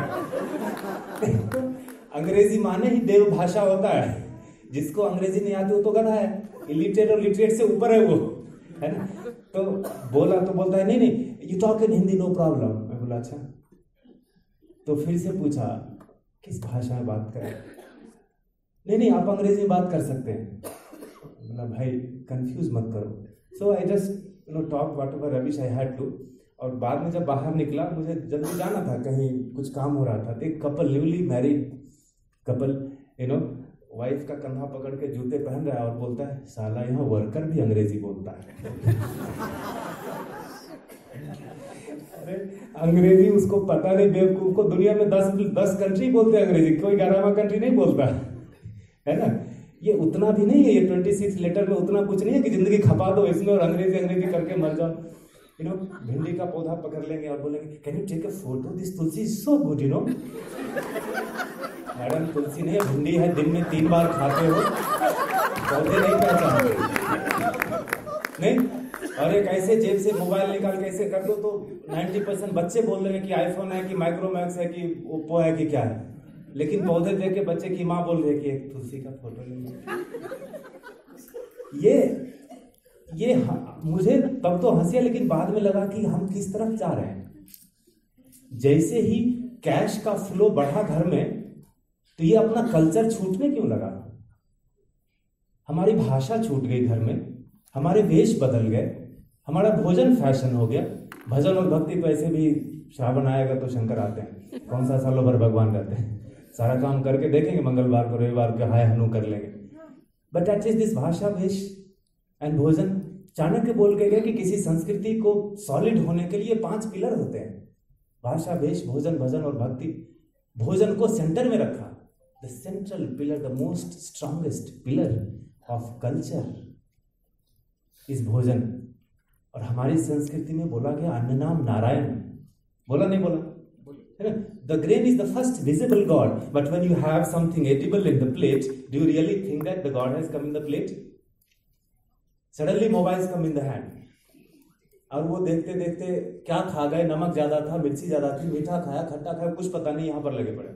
और आपको लगता है वो भोजन ब्लड में कन्वर्ट होगा, अच्छे ब्लड में, वो डाइजेस्ट होगा, रॉट नहीं होगा, यहाँ पर सड़ेगा नहीं, पचेगा, और आप उससे अपनी दुनिया चलाएंगे। आप माने व्यक्तिगत रूप से नहीं लिखे, I am not talking individual, I am just talking about the fashion which has become tradition now. गुरुदेव श्री रविशंकर जी कहते हैं समाज में 2 ही चीज बिकता है, फैशन या ट्रेडिशन। और ये 7 साल में वहां पर रगड़ा मारते मारते मैंने सोचा, मुझे ये रियलाइज हुआ, ऐसा अनुभव हुआ कि now agriculture should be fashion. क्यों फैशन? ये फटा हुआ जींस पहले हमने और आपने पहनना नहीं शुरू किया, समाज में ऊपर से कहीं से आया, नहीं? The fashion slides down to the society, to the lowest level. हमने सोचा कि एग्रीकल्चर को फैशन बनाया जाए। व्हाई? और मैं आने से पहले जनरली मैं कोई टॉक प्रिपेयर करता नहीं, जस्ट आई टॉक, आपकी सुनने की जो इच्छा होगी उसी पर कुछ बोल लेता हूँ। तो मैं सोचा अभी कॉर्पोरेट ग्रुप में जा रहे हैं तो थोड़ा डेटा निकालें, एनालिटिक्स, तो कन्नड़ में भोजन को ऊटा बोलते हैं, तो मैं लोगों को बोलता हूँ डेटा इन द ऊटा बड़ो दिलाता।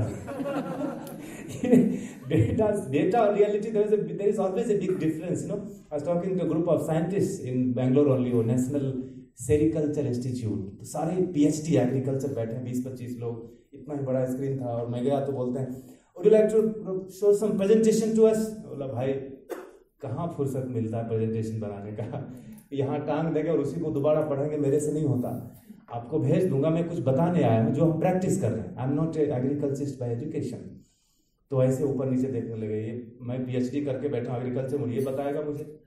तो जब बोलने लगा कि सस्टेनेबिलिटी की बात, the future of agriculture should has to be sustainable, उनको बोला तो बोले नहीं नहीं नहीं, ये सब सुनी सुनाई बात है, कहाँ तो गोबर डालोगे तो गोबर ही उगेगा, बिना केमिकल पेस्टिसाइड के कहाँ उगता है? बोला आपके कैंपस से 3 किलोमीटर दूर हमारा कैंपस है, आप आके देख लीजिए, केमिकल फार्मिंग से 1.5 गुना ज्यादा हम गोबर डाल के उगा रहे हैं, विथ प्रूफ। आप देख लोगे तब तो नकार नहीं, आपके कैंपस में होता होगा, यहाँ नहीं होता। भगवान का अच्छा किया मैंने PhD नहीं किया एग्रीकल्चर, ऐसा खोपड़ी लेके क्या करेंगे यार, मानने को तैयार नहीं। तो मैं अभी डेटा कुछ देख रहा था कि हाउ मच फूड, जिसको भगवान बोला फूड, सुबह आपने खाया थोड़ा भोजन, मैंने तो, हम दोनों यहाँ बैठे हैं, दुनिया चल रही है बिकॉज ब्रेकफास्ट सबने किया, लंच भी सब लोग कर रहे होंगे, पूरा क्रिएशन, सारे जीव। How much food is being wasted in India per day and annually? कुछ आइडिया है आपको? Any guess? 1 lakh ton. 50% of the milk and fruit and vegetables are getting wasted per year, and 40% of the grains per year. That costs 1 lakh crore rupees, Indian rupees, lost to the economy if it has to be measured that way.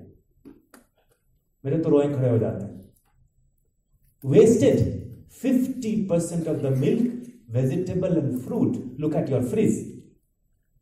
इतना हम खरीद के लाते हैं, 5 दिन के बाद फेंकना पड़ता है. फेंकना पड़ता नहीं पड़ता?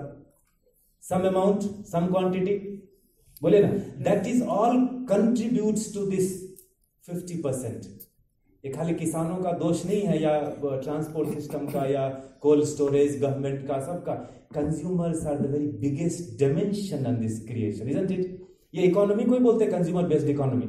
आप मेडिकलर वाला गुड़ खोजने जाओ, बाजार में नहीं मिलता. क्यों? सबको गोड़ा गोड़ा चाहिए ना. बेटे के लिए बहू भी गोरी लानी है, चावल भी पॉलिश वाला चाहिए, सब्जी भी चकाचक, एक एक भिंडी एक एक प्लास्टिक में रैप होगा, उस पर पैकेजिंग डेट और एक्सपायरी डेट लिखा होगा, तभी हमको लगेगा ये ब्रह्म वाक्य लिखा है. देखो, अमृत होगा अंदर. और घर आया तो इतना प्लास्टिक आ गया, और उसके बीच में ढूंढ रही है प्याज कहां गया, इतना plastic. This is the flip side of our consumerism behavior. It all adds to that 50%. Can you imagine? और हम जब लोगों को बताने जाते हैं, ऐसे कभी बात करने का मौका जब लगता है, you know, thanks for the invitation, है ना, कि जैसा ऐसा है, ऑर्गेनिक करना चाहिए, जैविक करना चाहिए, sustainable way of natural farming करनी चाहिए. बोलते नहीं, how do you meet the production? उस बेवकूफ को पता नहीं कि 50% तो ऐसे भी वेस्ट हो रहा है. अगर हम 50% कम भी पैदा करते तो भी उतना भोजन मिलेगा जितना आज मिल रहा है. Yes no? 50% we can afford to go less by production, vegetable, fruits and milk. और जैसे ही देशी गाय की बात करो तो बोलते हैं दूध कम देती है, बोलते ना. क्यों? हर चीज को हमने पैसे से कनेक्ट किया लाइफ में, हर चीज को. that is how we measure things. बेटा पढ़ाई कर रहा है, कमाएगा कितना. इसीलिए मैं इंजीनियर नहीं बना तो बेटे को इंजीनियर जरूर बनाऊंगा, थोपूंगा. और इतना स्ट्रेस होता है कि 17% बच्चे हमारे हाई स्कूल में जाके सुसाइड कर लेते हैं. आज का ही है, हैदराबाद का ही रिपोर्ट है. कल ही एग्जाम शुरू होने से 10 मिनट पहले 17 साल के बच्चे का, कुछ गोपी कुछ नाम था, 17 साल के बच्चे का हार्ट अटैक हो गया एग्जामिनेशन हॉल में. You think it was a disease? बीमारी थी 17 साल के बच्चे का हार्ट अटैक होना. Parents pressure. 99% से कम आया ना तो देख लेना, घर नहीं आना. तो खुद पढ़ाई कर रही थी तो 60% नहीं स्कोर किया, बेटे से चाहते 100% स्कोर कराना. क्या बदल गया? And what is that will achieve? आप सहमत हैं मेरी बात से? है ना? तो गाय को देके कहते दूध कम आता है. अरे जो ज्यादा आता है उसका क्या कर रहे हैं? कोई मुझे बता रहा था, पंचगव्य का पढ़ाई में करता रहता हूँ थोड़ा बहुत, कहीं कांचीपुरम में गया था, बोलते थे कुकर का खाना जो है ना वो अच्छा नहीं होता, वो ना तोड़ देता है अनाज को अंदर, उस पकता नहीं है ठीक से ना, ओपन पॉट में बनाना चाहिए. तो एक महिला साथ में थी, बोला नहीं वो समय बचता है कुकर में बनाए तो. बोले बस समय तो सच में बचता है, लेकिन बचे हुए समय का करते क्या है?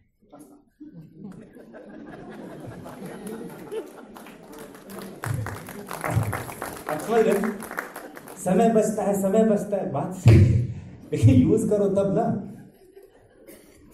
Technology has got us guided missiles but misguided youth.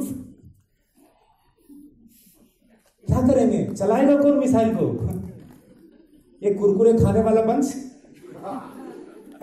Lunch box में. हमारा जो फार्म है, you can go to YouTube and see Art of Living permaculture. तो जो हमने बनाया पहले 3 महीने में कैसा हुआ वो हमने डाला. तो मैं बोलता रहता हूँ, लोग वहां पर बच्चे आते हैं, prefer they are my target audience, no वही समझेंगे. हम और आप तो ठीक लेते हैं, हमने जी लिया, 30-40 साल के बाद सब मर जाएंगे. That's the truth. तो बच्चे आते हैं, तो 300-350 बच्चे आए थे from the most prestigious school of Bangalore. उसमें एडमिशन हो जाए तो माँ बाप को लगता है एनलाइटेंड हो गया, अब तो मर भी जाए तो कोई बात नहीं.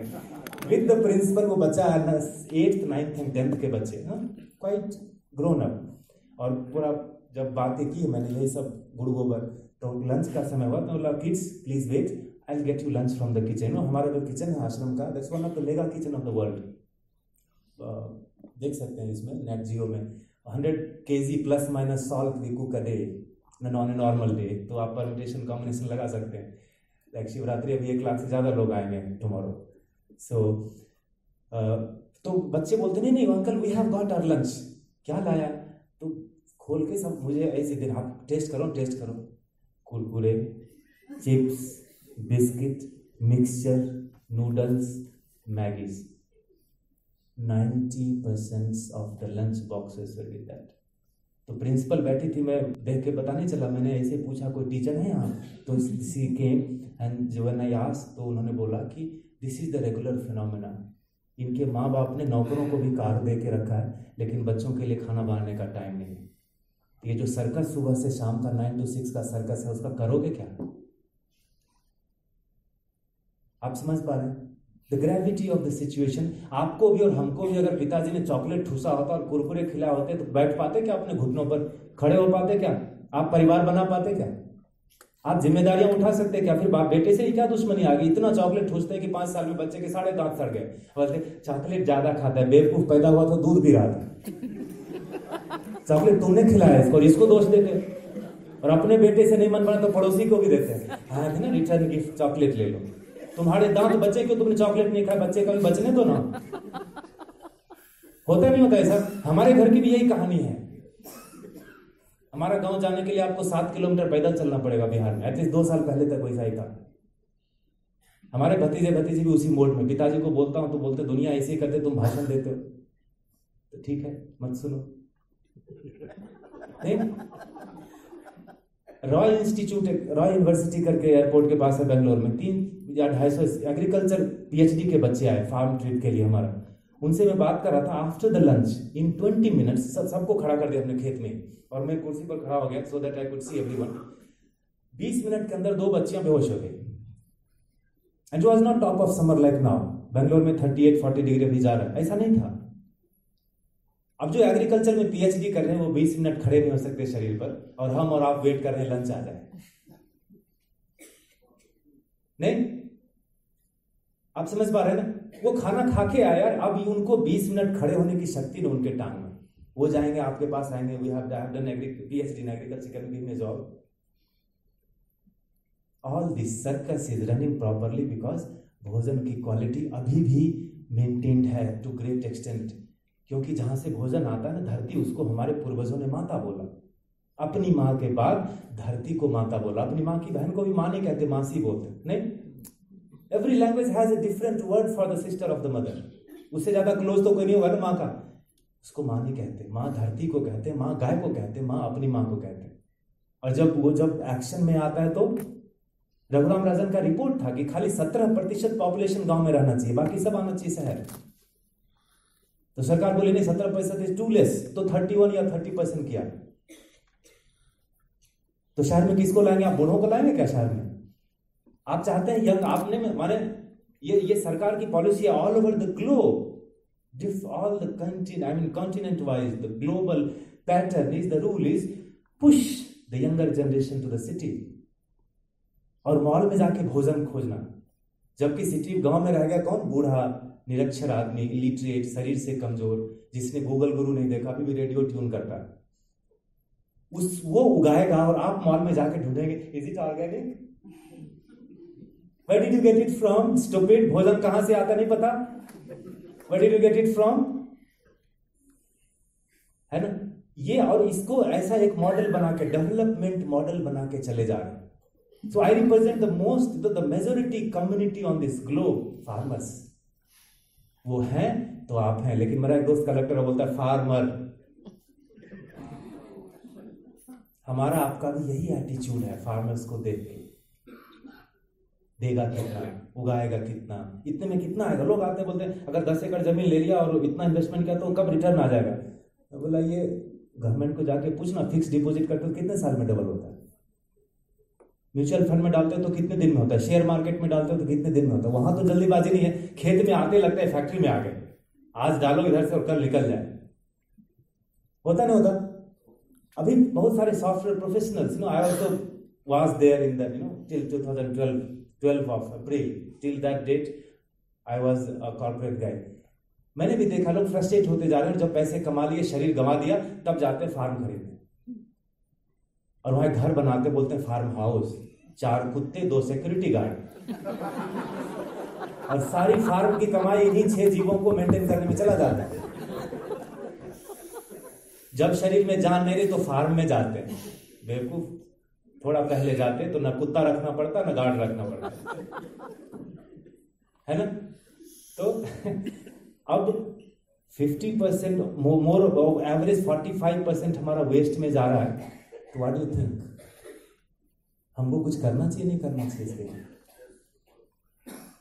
लास्ट ईयर आई थिंक अक्टूबर में या नवंबर में नीति आयोग की बैठक हुई, morning 6 o'clock under the chairmanship of prime minister. Water crisis के ऊपर एक सडन मीटिंग हुआ, अचानक से बुलाया गया, जैसे अर्जेंट वाला होता है, और उनका डेटा है, just Google it any time in your leisure. 21 big cities of India will go without water by 2020. 2020 just 10 month away. वो जनवरी में शुरू हो जाता है 2020, हाँ, दिसंबर में नहीं शुरू होता। After 10 months, 21 cities will go waterless. ये सुन के कभी सरदर्द हुआ किसी को? ये ब्रोकन न्यूज था, ये ब्रेकिंग न्यूज नहीं था, ये ब्रोकन न्यूज था। और अभी 24 फरवरी को भी टाइम्स ऑफ इंडिया में आया कि जो सबसे ज्यादा वाटर स्ट्रेस जगह है उसका एपिटोम, एपी सेंटर क्या बोलते हैं अंग्रेजी में, एपी सेंटर, मेन केंद्र बिंदु जो है वो दिल्ली है। Rajasthan, Haryana, Punjab, Delhi, half of UP, little bit of Madhya Pradesh, ये पूरा मिला के they are consuming 70% more underground water per year, 70% more। उनको 1 क्यूबिक किलोमीटर चाहिए पानी साल में, वो 70 cubic kilometre on an average खींच रहे हैं पिछले बहुत साल से।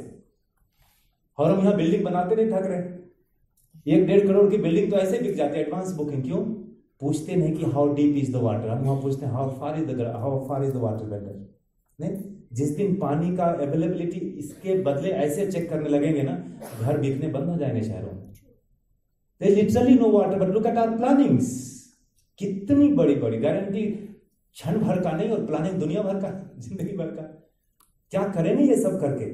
If there is no food, there is no water, and I tell you, situation is not that good for future generation। वो 24 फरवरी के रिपोर्ट में टाइम्स ऑफ इंडिया में आप देख सकते हैं कि the availability of water for future generation is negative। और उसका जो हेड ऑफिस है जिस डिपार्टमेंट ने किया वो हैदराबाद में ही है, नेशनल ग्राउंड वाटर समथिंग बोलते हैं उसको। यहीं के हैं सारे साइंटिस्ट लोग, बोलते हैं कि we can't quantify the availability of water but it is negative for future generation. Future generation में हमारा आपका बेटा भी आता है, बेटी भी आती है, वही है फ्यूचर जनरेशन। माने उनके लिए हमारे पास पानी नहीं होगा। And that is where for last almost 7 to 8 years, Gurudev Shri Ravishankar ji started rejuvenating the rivers। 33 नदियों पर काम करना शुरू किया, 13 नदियां जिंदा हो गई। अभी लिम्का वर्ल्ड क्या बोलते हैं, लिम्का बुक ऑफ रिकॉर्ड्स, उसी में अभी पिछले हफ्ते ही हमारा रिवर रिजुविनेशन का रिकॉर्ड बना by an NGO to revive a river. दुनिया में ऐसा कभी नहीं हुआ, but again it's a broken news. हमको जाके कहना पड़ता है हम नदियों को जिंदा करने की बात कर रहे हैं, will you cooperate, will you contribute, तन मन धन कुछ लगाएंगे उसमें? और इतने सारे प्रश्न आएंगे बेवकूफ वाले, ऐसा लगता है जैसे पूरा नदी का पानी हम ही पी जाएंगे। 11 किलोमीटर के क्षेत्र को, लातूर में सुना था ना 2 साल पहले कर्फ्यू लगा था, गोलीबारी हुई थी, मर गए थे लोग। एक ही टैंकर वाटर आया तो 10,000 लोग टूट पड़े थे, उसमें स्टैम्पीड हुआ था, पुलिस को गोली चलानी पड़ी। लेकिन उसके बाद से कोई न्यूज सुना? लातूर का कोई न्यूज नहीं ना। क्यों?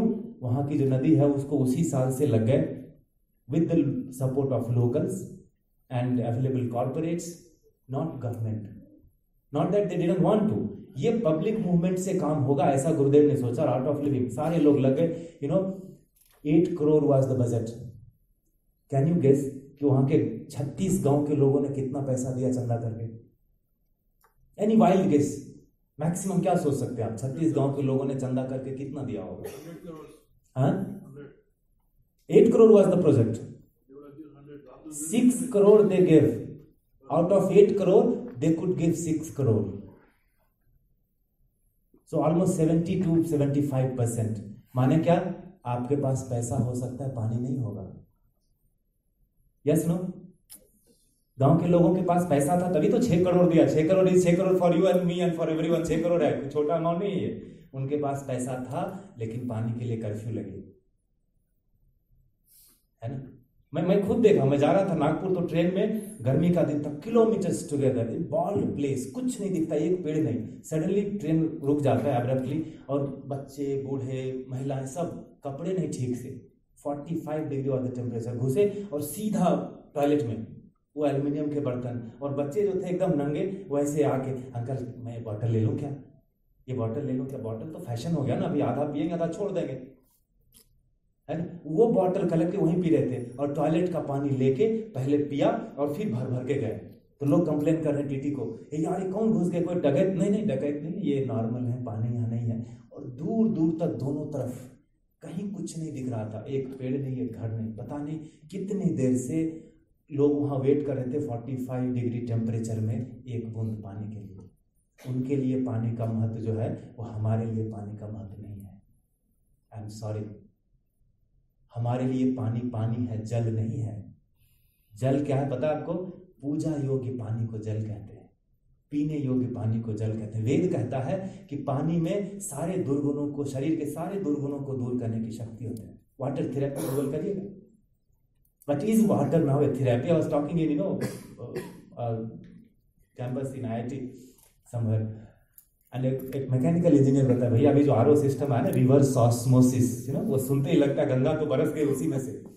बोला that machine is the most stupid invention by human kind. 3 litre gutter में जाता है एग्जैक्टली, तो 1 लीटर बॉटल में आता है, और जो गटर में जाता है उसमें सारे मिनरल्स होते हैं, पानी के मिनरल्स। और वो बोला the story doesn't and here. वो जो आयंस होते हैं पानी, जिसके कारण पानी को जल बोलते हैं, जिसमें भोजन को पचाने की शक्ति होती है, जिसके कारण पानी हमारी नसों में, खून में पहुंचता है, ब्रेन में, वेगस नर्व में पहुंचता है, सब कुछ शरीर का होता है। वो आयंस भी छन जाते हैं उसमें, they get filter, and what we get is literal H2O। वो फैक्ट्री में बना सकते, लैबोरेटरी में बना सकते, और वो 17,000 18,000 या पता नहीं कितने हजार की मशीन हर घर में लटक गई। आप देखिएगा नाम के, 1 गिलास आप लेंगे तो 3 गिलास वो फेंक रहा है। We are going water, going in a condition where there will be no water, a situation there will be no water. और एग्रीकल्चर का नाम सुनते बोलते हैं सबसे ज्यादा पानी यही बर्बाद करते हैं। ठीक है, तो खाना बंद कर दो, मत खाओ।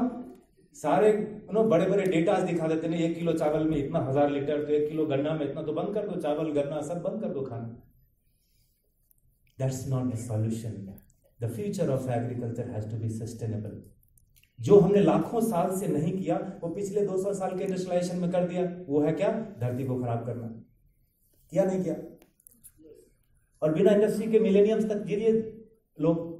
ऐसा नहीं कि इंडस्ट्री नहीं चाहिए, लेकिन कहीं ना कहीं बैलेंस होना चाहिए। सस्टेनेबिलिटी उसी को कहते हैं, बैलेंस होना चाहिए। शहर में भी लोग चाहिए, गांव में भी चाहिए। शहर की परिभाषा हमारे स्वामी जी में बोलते हैं, a limited place, unlimited people coming every day, sharing the same earth, air and water. That's the definition of a city. है कि नहीं? 1998 में जब पहली बार बेंगलोर गया तो 10,000 नए लोग रोज आ रहे थे बेंगलोर में। आज से 21 साल पहले। अभी कितने आते होंगे? हैदराबाद में कितने? वो कहाँ चांद से आते क्या? सब गांव से आते हैं, और आके यहाँ टॉयलेट क्लीन करते हैं। जहां आप और हम सुलभ शौचालय में 2 मिनट खड़े नहीं रह सकते कंफर्टेबली, वहां पर वो तकिया, कंबल और स्टोव लेके पड़े रहते हैं। एग्रीकल्चर इससे भी सड़ा हुआ काम। 3 जनरेशन से हमारे पूर्वज बताते कि नहीं, गांव से बाहर जाना, गांव से बाहर। Agriculture is business of loss, business बना दिया, और लॉस होता है इसमें, तो फिर छोड़ दो। पहले उगा के खाते थे, अब खरीद के खाते। खाना बंद कहां हुआ? Yes no? We are hitting a dead end. मुझे ऐसा लगता है, आप मेरी बातों से सहमत नहीं हो सकते। भारत स्वतंत्र देश है, इतना स्वतंत्र यहाँ तो बिना पूछे बम लगा देते हैं, बिना परमिशन के बम लगा सकते हैं, पकड़े नहीं जाना। That's a different story. इतनी स्वतंत्रता उस देश में, आपसे असहमत हो सकते हैं, लेकिन मेरा जो अनुभव है, मुझे लगता है गांव में है तो हमारे 1000 ऑप्शन है हमारे पास। वहां से फेडअप होकर शहर आ गए तो एक ही एक ऑप्शन है, पैसे कमाओ और खाओ, फिनिश्ड। कैसे कमाते हो डजंट मैटर, कमाना ही पड़ेगा to survive. Why is that we want to everyone to come to the city? Agriculture नहीं रहेगा, माने भोजन नहीं रहेगा, तो कुछ भी नहीं चलने वाला। No share market, nothing. Let's be aware about that. और जो अपने इंडिविजुअली कर सकते हैं, individual contribution has to be great, you know. नहीं तो हम इस विकास के दौर में ये भूल गए कि the food going down the throat यहाँ सड़ेगा कि पचेगा। भूले कि नहीं भूले? इसीलिए कहीं भी कुछ भी कभी भी कैसे भी खा लेते हैं। जबरदस्ती चम्मच से रोटी तोड़ रहे, अरे रोटी को हाथ से तोड़ना चाहिए भाई, वो चम्मच से नहीं टूटता। तो बगल वाला क्या बोलेगा? अभी मैं सुबह नाश्ता कर रहा, सब लोग ऐसे देख रहे थे मुझे, मैं क्या बोलूं? भगवान ने हाथ खाने के लिए दिया। 5 उंगलियों में कहते हैं 5 तत्व होते हैं, वो जब एक साथ आते हैं तो एक एनर्जी बनती है। फॉरगेट ऑल दिस फिलॉसफी, लेकिन don't you feel the heat at least? भोजन कितना गर्म है, हाथ से छूओगे तो मुंह में डालोगे या नहीं डालोगे? ये चम्मच से डालते ही जल जाता है सडनली सम टाइम। ओके चलो वो भी ठीक है, आपको वही कंफर्टेबल है, लेकिन व्हाई इज दैट हमने जूठा फेंकना फैशन बना दिया? पूरा खा लिया, पूरा प्लेट खा लिया, थोड़ा सा छोड़ दिया, क्यों? चेकिंग के लिए लैब में भेजना है कि आपने जो खाया वो कैसा था? जूठा फेंकना हमें फैशन बना है, जिसको उगाने में कम से कम 4-5 महीने लग जाते हैं, irrespective of the weather and temperature and rain and no rain. उतना लगता है 5 महीने तब जाके रोटी आती है और आपको लगता है फेंकना फैशन हो गया। हमको लगता है वी आर स्टैंडिंग, थोड़ा सा एजुकेटेड क्लास है हम लोग, हम जो करेंगे वो डाउन जाएगा, वो दिखेगा अगले जनरेशन को। गांव में हम जाएंगे कभी, आप लोगों का गांव से रिश्ता है, कभी जाएंगे। आप अगर इसकी बातें करते हैं कि भैया भोजन बर्बाद नहीं करो, उगाने पर थोड़ा सस्टेनेबिलिटी के ऊपर ध्यान दो, तो I think people will listen. What is it, है ना? ऐसे भी देखो जब छुट्टियां मिलती हैं तो what is that place you want to go? Some green place, right? जहां पानी हो, जहां घास हो, जहां ग्रीनरी हो, वहीं सबको, ये हमारे जीन में है, ये हमारे जीन में है। लेकिन somehow by name of मजबूरी we are somewhere, doesn't matter। लेकिन जो इंडिविजुअल करेक्शंस हो सकते हैं हमारी तरफ से, है ना? सस्टेनेबिलिटी की बात करेंगे तो पानी बच जाएगा। The model what I practice permaculture and beyond, हम उसको नाम दिया। 60% कम पानी लगता है, कुछ भी वेस्ट नहीं जाता है ना। आश्रम में जब इतने लोग आते हैं रोज तो वेस्ट बहुत आता है, ऑल बायोडिग्रेडेबल वेस्ट, वही डाल के पत्थरों पर हमने उगा दिया with quality and quantity on A slope of 40 degree. 20 साल से वहाँ, 13 साल से कुछ हुआ नहीं था, 12-13 साल से। और वहाँ भी ऑलमोस्ट 50 डिफरेंट वेराइटीज के फूड, फॉडर, मेडिसिन, वेजिटेबल, कुछ तो उगता है भाई पहाड़ पे, कुछ तो उग रहा है। Now it's up to our kidney और ब्रेन, जो भी यहाँ बचा है, कि दूसरी जगह उगा ले। You know, even on the 11th floor of your house आपके बालकनी में एक गमले डाल सकते हैं, उसमें अगर 1 इंच का जिंजर डाल दिया ना अक्षय तृतीया के आसपास, that is like end of April और सम टाइम, तो 8 महीने के बाद 1.5 से 2 किलो अदरक आएगा आपको। And that too in the absence of light, हल्दी और अदरक आपको आ जाएगा। अगर आपके पास 10 गमले हैं और 20 किलो अदरक हो गया आपके घर में, तो आपको लगता है 1 साल से ज़्यादा 20 किलो से ज़्यादा खाओगे। एटलीस्ट आपके जीव को पता तो चलेगा कि ये ऑर्गेनिक नाम का भूत होता कैसा है, ये स्वाद लगता कैसा है। नहीं तो बड़ा पालक, बड़ी गोभी, बड़ा टमाटर, अरे वो जेनेटिकली मॉडिफाइड है भाई। इतना बड़ा लौकी और टेंडर नहीं हो सकता। थोड़ा अपने घोड़े को रोकिए, सालों भर गोभी क्यों खोजने जाते हो? सीजन होता है हर चीज का, दिन के बाद रात आती है, बरसात, गर्मी, सब सीजन है ना। तो अन्न का भी सीजन है। संक्रांति से लेके होली के बीच में गोभी खाने का समय होता है, दिवाली में उसको लगाते हैं, और संक्रांति से होली के बीच में आलू और गोभी हार्वेस्ट होता है। क्यों सालों भर गोभी खाने में लगे? और गोभी का डिमांड है, इसीलिए उस पर 21 स्प्रे आता है। कौन सा स्प्रे? एक बार स्प्रे ऐसे घुमा दिया ना तो all of us will go बेहोश। एक स्प्रे में वो 21 टाइम्स होता है। अगर वो सूंघने में ठीक नहीं है तो खाने में भी ठीक नहीं होगा। Who will teach our kids to always this things? अगर हम ही इतनी जल्दी में है कि मसाला फ्राई करके रख दिया सोमवार को और शनिवार तक वही यूज कर रहे, फ्रिज में रखे। नहीं, भोजन को अगर इतना निगेट करेंगे तो coming generation is going to be very weak. Border पर बैलिस्टिक मिसाइल लॉन्च करने के लिए ना उंगलियों में जान होनी चाहिए, कुरकुरे से नहीं आता।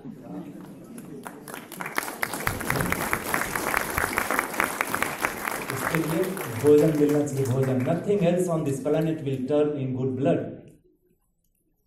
इंडस्ट्री आपके शरीर को डेकोरेट कर सकती है, लेकिन शरीर को मजबूत बनाना हो तो वो एग्रीकल्चर से होगा नहीं होगा? लेकिन ध्यान हमारा डेकोरेशन पर ज्यादा है, इसको मजबूत बनाने में कम है। इसीलिए हेल्थ इंश्योरेंस इतना प्रेडोमिनेंट हो गया। खाओगे नहीं तो पेपर लेके घूमना, क्यों? कल बीमार पड़ जाए, अरे नहीं पता ना कल बीमार तो अच्छा, ये सोचो ना कि कल अच्छा हो जाए, कल पहलवान बन जाऊं। Giving sickness a safe place in back of the mind, that is what gets you health insurance. अभी मजबूरी हो गई, खरीदिए, लेकिन let's not toss around our health on the basis of health just because we have health insurance. ऐसा ही करते हैं. मैं बीमार होता था, जब इसमें था तो बोलते थे इंश्योरेंस है ना तेरे पास, माने क्या मैं मर भी जाऊं कोई बात नहीं. इंश्योरेंस है माने क्या? बच्चे हमारे यही सीखते हैं. They learn, they copy, they mimic us. आप किताबें पढ़ना शुरू करिए, घर में देखिए बच्चे भी किताब पढ़ने लगेंगे और आप उनको डांटते रहिए मोबाइल नहीं, वो नहीं छोड़ेगा. आप पढ़िए किताब, वो भी पढ़ेगा. तो ये जो सारी आदतें हैं ना, अगर घर में हमने शुरू करा, no plastic zone, the world is about to, the globe is about to die because of plastic, suffocate हो रहा है. Enough of plastic on this planet now. Can we say no to plastic? हम सब पढ़े लिखे लोग हैं, we know that it's a petroleum product, इसका कुछ नहीं बन सकता धरती पर, उसका प्लास्टिक बनता है. और हम प्लास्टिक का डीजल बनाते हैं. आश्रम कैंपस में मशीन रखिए, वो डीजल को आप एक बार ऐसे छू दो तो 3 दिन तक ऐसी बदबू आएगी, आपको लगेगा वॉमिट हो जाएगा. That's real plastic for you. 80% plastic जल जाता है इस देश में, और कहीं प्लास्टिक जल रहा हो तो हम शीशा चढ़ा लेते कार का, बस हमारे पास का क्या. ऐसे that's the flip side of goodness. All these educated people, and so can we say no to plastic? When it comes to milk, can we just go and Google A1 और A2 milk में क्या फर्क है? You have any idea? नहीं, थोड़ा Google करिए A1 और A2 milk. जिनके रिसर्च पेपर को हम वेद मानते हैं उन्होंने लिखा, जिन्होंने जर्सी भेजा भारत में उन्होंने लिखा. Can I take few more minutes please? Yes please. मेरे पास 1 ही मिनट, 2-3 मिनट अगर आप अपनी क्षुधा को अगर आप थोड़ा नहीं, जिन्होंने हमारे देश में जर्सी भेजी ना, वो एक जानवर होता ना, इट्स नॉट ए काउ. दुनिया में कहीं भी उसको गाय नहीं बोलते, बोलते हैं जर्सी. It's an animal. जैसे बाकी जानवर होते हैं वैसे जर्सी भी जानवर. It looks like cow and it gives something which looks like milk. वो बोलते हैं A1 मिल्क, और उसने नीचे से रिपोर्ट भी दिया कि it is not fit for human consumption. जो हमारी गाय है, जिसको हमारे पूर्वज गौ माता बोलते थे, वो जो था ना एक आदमी कृष्ण करके, वो भी बड़ा हुआ गाय चढ़ा के, और गाय जब लौट के आती थी घर तो बोलता था गोधुली बेला. It was not evening, it was godhuli bela. वो जिस समय में गाय आती थी, आप समझ रहे हैं, गाय चलती है तो धूल उड़ते हैं. कृष्ण ने गीता में लिखा, वो धूल मेरे फोरहेड में पड़ता है तो आई गो इन ट्रांस, समाधि में जाता हूँ. वो गाय को काटते हम थक नहीं रहे. 350 प्रजाति की गाय हमारे देश में. Now we are left with 30 to 35 breeds. कोई खा गया, किसी ने जूते बना लिए. 30% business of cow slaughtering. I know it's very risky subject to talk in public. इसी शहर में मुझे रोक दिया गया था एक यूनिवर्सिटी में, नहीं आप गाय की बात नहीं कर सकते. क्यों? बच्चे आके मारेंगे आपको. क्यों? कुत्ते, गधे, घोड़े की बात करो, बड़ा बड़ी. और भारत में मैंने सुना 1 करोड़ का कुत्ता का एडवांस बुकिंग होता है, इतना छोटा सा होता है. उसकी बात करो तो बड़ा अच्छा है, लेकिन कुत्ते के लिए जब गाय का दूध ढूंढने जाते हो तब तो बात करनी पड़ेगी, है ना. तो I know it's a risky subject, but why is that cow has become a risky subject? जो 5 चीजें गाय से आती है उसको हमारी संस्कृति में पंचामृत बोलते हैं. Yes no? किसी और जानवर का नहीं, पंचामृत. अब तो पंचामृत है पूजा में, और बाहर आता है तो आप देखते हैं ये दूध में फैट कितना है, येलो नहीं है, ये है, पचता नहीं है, lactose intolerance. Rubbish, all stupid, illogical logics. Bharat में किसी भी आदमी को लैक्टोज इंटॉलरेंस नहीं हो सकता provided the milk is A2. At least a dozen kids, those who immature जो पैदा हुए, आता है ना माताओं को होता है 7 महीने 8 महीने में, या कभी कभी दूध नहीं उतरता इनफ, उन बच्चों को पहले दिन से ही हमने A2 मिल्क, देशी गौ माता का दूध पिला. वो बच्चे जब 5-6 महीने के बाद आप उनको देखते हैं ना तो आपको जलन हो जाती है कि बच्चा हमारे घर में होना चाहिए. और डॉक्टर आपको बोलता है लैक्टोज इंटॉलरेंस, डब्बे वाला पिलाओ तो डब्बा ही बनेगा फिर. और हमको लगता है डॉक्टर बोल रहा है.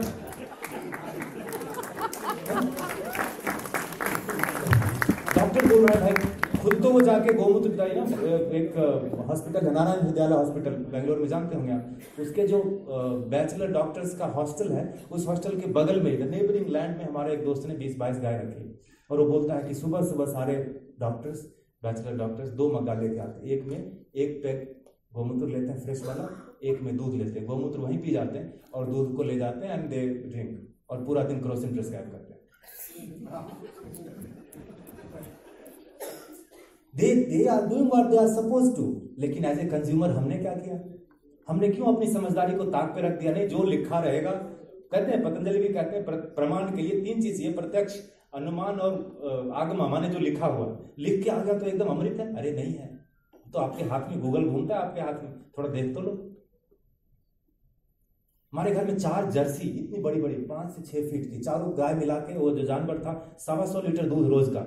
और हमारे भाई के 3 बच्चे, 2 बच्चियां और 1 बच्चे, 3 से 4 लीटर दूध रोज पीते थे। तीनों के लीवर ठीक नहीं है। The eldest one is 10 years old and she is like this। 1-1 lakh में मैंने जबरदस्ती में वो गाय बेची 2013 में। पिताजी ने मारा खींच के, बोला साले तू देगा कमा के, साधु हो गया, 70,000 महीने का कमाता हूं। और वो बेच के कैश पूरा उनके तकिए में रख के हम दोनों मियां बीवी भागे वहां से। एक देशी गाय खरीद के दिया, भाई हमारे फेवर में था, और उस गाय से 4 और बच्चे हुए। संजोग ऐसा, चारों गाय ही है, फीमेल ही है। और अब खुद आते हैं पापा आश्रम में तो बोलते हैं अभी घुटने का दर्द कम है। हमारी छोटी बहू को लो बीपी था, वो ठीक है। ये गोबर खेत में डालता हूं तो अच्छा होता है, थोड़ा मुझे बताओ ना। अब आके पूछते हैं। बट दैट टुक 2013 to 2019 और 18। अब जाके गांव जाता हूं तो बोलते हैं भैया आपने वो सारी बिचवा दी, वो जानवर हमको भी दो ना लाके। देशी गाय 32-35 ही प्रजाति बची सर, जब से वो आ गया ना गाड़ी, एक ब्रह्म राक्षस, एक अंग्रेजी में ट्रैक्टर बोलते हैं, वो मशीन के आते ही सारे बैल कट गए हमारे। Suddenly they became burden for the planet earth. The auxins जिनको हम खेत में यूज करते थे, उनके ऊपर एक्स्ट्रा खर्चा नहीं था, वो फार्म रेसिड्यू खाते थे, गोबर तो रोज देते थे। ऑस्ट्रेलियन साइंटिस्ट ने पेपर पब्लिश किया 2015 में कि for a plant to grow it needs 108 elements in edible form. And the dung of the Bos indicus, that is the cow of our country, Bos indicus, उसको Bos taurus बोलते हैं। तो the dung of Bos indicus has exactly 108 elements। और तब से क्या हुआ, सबसे ज्यादा हमारी देशी गाय ऑस्ट्रेलिया एक्सपोर्ट होने लगी। और हमारे किसान से हमारा गाय ऑस्ट्रेलिया वाला ले गया गधा। भारत में जितना अंगोल नहीं होगा, यहाँ की जो लोकल गाय है आंध्रा की, उसको अंगोल है। आप उसको देखेंगे ना, फुल्ली ग्रोन गाय, तो मतलब it's the most beautiful creature on this planet, most beautiful. Brazil और अर्जेंटीना के पास हमसे कई गुना ज्यादा वो गाय हैं, Ongole. Google it out. For last 60 years they are taking embryo from here. Can you believe? क्यों? और हमको दे दिया white revolution, green revolution, this revolution, that revolution and died. और वो बॉस टॉरस का गोबर भी गोबर ही है, नहीं तो भारत में हर गांव हर गली में पहुंचा दिया वो जानवर, और उसका गोबर तो खेत में ही जाता है ना। नहीं बोले ना, गोबर खेत में ही जाता होगा ना। अगर उस गोबर से कुछ अच्छा होना होता तो इतना फर्टिलाइजर और केमिकल नहीं चाहिए होता हमारे देश में, है ना। और अब जब, और हमारे एक बुल था, हमारे गौशाला में 900 गाय हैं, देशी गाय, 15 प्रजाति, 900 गाय। एक बुल था क्रिश, उससे हमने 150 बच्चे लिए, 150 बच्चे। And if you have seen those calves from this age, तो बड़े होने पर आपको दूर से ही दिखेगा कि कितना जबरदस्त उसका बच्चा है। क्यों? अपनी माँ का सारा दूध पिया था वो। और उसका जो बड़ा भाई था 5 करोड़ में ब्राजील गया, 5 करोड़। कोई 4 व्हीलर है भारत में 5 करोड़ वाली? At least I don't know. Gujarat में सबसे बड़ा बिजनेस है बुल एक्सपोर्ट करने का, और bull is certified, genetically certified. वो लैब भी हैदराबाद में ही है, 40,000 लगता है वो, उसका सर्टिफिकेट जीन का है, जेनेटिकली प्योर, 90% से ज्यादा प्योरिटी है। तो that bull will go for minimum 10 to 20 lakh, minimum. कमजोर सा दिखने वाला, ऐसे चलने वाला, वो भी जाता है 10 से 20 लाख में। बोलते हैं पाकिस्तान और बांग्लादेश में they don't slaughter the bulls now. उनको उसमें पता है कि ये बाहर जाएगा तो अच्छा दाम देगा। लेकिन हमारे लिए India is such a dirty place, you know. एक बार का ऑन साइट होके आ गए तो सींग निकल आ गए। इंडिया इतना गोबर, गधे, घोड़े रोड पर सब। अरे नहीं यार, ऐसा नहीं है। यहाँ से अच्छाइयाँ बाहर जा रही है। Let's start respecting that. और हम जब प्राकृतिक कृषि करते हैं या नेचुरल फार्मिंग, बहुत सारे नाम हैं, as long as it is non chemical it's all same, more और लेस, या परमाकल्चर जो भी कह लो। वहां कहते हैं कि like you can't run with your one hand tied, isn't it? Imbalance हो जाएगा। लाइक दैट एग्रीकल्चर एंड गो पालन, that has to go together. बिना गाय के खेती नहीं हो सकती, बिना खेती के गाय नहीं रह सकता। दोनों रहना, तब ये शरीर बचेगा। और कृष्ण भी कहते हैं गीता में कि अन्नाद भवंती भूतानाम, माने अन्न से शरीर बनता है। Any doubt? पर्जन्यादन संभवा, पर्जन्य माने बारिश, बारिश से अन्न की संभावना बनती है। Any doubt? यज्ञात भवंती पर्जन्य, यहां पर डाउट हो, यज्ञ से बारिश होती है। कुछ लोग बोलेंगे हाँ, कुछ बोलेंगे ना। लेकिन जब मैं पंचगव्य की पढ़ाई कर रहा था, हमारे साथ एक लेक्चर थी यही आंध्र प्रदेश से। शी वाज केमिस्ट्री का lecture in US some university, retired, and then she got interested in गोबर का बिजनेस, तो सीख रही थी।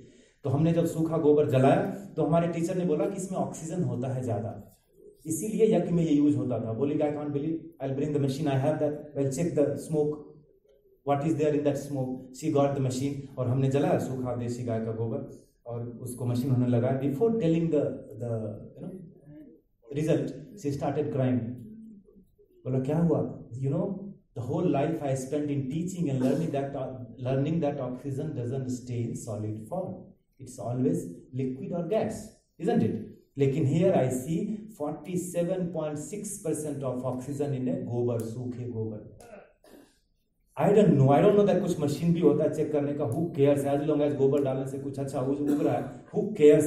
फोटोसिंथेसिस हुई कि नहीं हुई, सेल मेम्ब्रेन बचे कि नहीं बचे, टमाटर अच्छा आया बस खा लो भाई, उससे खून बनना चाहिए बस। वो साइंटिस्ट लोगों का काम है, उसमें पेपर पब्लिश करेंगे, वो हमारा काम है खेत में रहना। When she said, we had to believe. What do you say? 47 points, माने करीब करीब आधा ऑक्सीजन है उसमें, इसीलिए यज्ञात भवन्ति पर्जन्या। जहाँ ऑक्सीजन का बहुतायत होगा तो बारिश होगा, the clouds get attracted to a oxygen जहाँ ज्यादा है वहां पर। एंड यज्ञ कर्म समुद्भव, यज्ञ क्या है? हमारे आपके रोज के जो कर्म है वही यज्ञ है। अब बताओ ये साइकिल कंप्लीट है क्या? हमारे कर्म यज्ञ जैसे हैं क्या? जिससे कि बारिश हो और बारिश से अन्न बने और अन्न से शरीर है। अगर एक भी लिंक अगर नहीं है, अगर एक भी लिंक कमजोर है तो we are gone. For the future generation, for the future generation, सारी कमाई सारी जिंदगी हम लगा देते हैं बच्चों के लिए। अगर उनके पास भोजन, हवा, पानी, ये तीन चीज in good quantity and good quality नहीं रहा तो विल बी कर्स्ड। हमारा फोटो देख के बोलेंगे look at these people in the world, either they depleted और polluted everything before they died and left us with 99% of score, and when I come home I don't have food to eat, water to drink, oxygen to breathe. Chennai में Aruna agency है 626 rupees का 6 litre oxygen बेचती है to breathe. Mysore is the most cleanest city in India, वहां पर oxygen बिक रहा है सांस लेने के लिए। If this is the legacy to pass, no problem, carry on. But calculate कि एक घर में जब 2-3 लोग हैं, न्यूक्लियर फैमिली या जॉइंट फैमिली में, what is the consumption of oxygen per day and what's the rate, okay? और आपका सेविंग्स कितना है, कितने दिन में सारा एग्जॉस्ट हो जाएगा ऑक्सीजन खरीदने में, थोड़ा सोच लीजिएगा। One breath here and there and we are gone. I am talking about the breath, talking about the food, talking about the water. Future of agriculture has to be sustainable. As I said, आप देख लीजिए Google में data कहता है कि 50% बर्बाद हो रहा है। जूठा फेंकना बंद करिए, so that our kids will learn. You know, our at home we grow edibles, हम गमले उगाते हैं। Thousands of kids will listen, hundreds of parents will practice. Yes, no? नहीं, that's called silent revolution. We had enough of revolution in our country. Silent revolution, है ना? Thank you so much.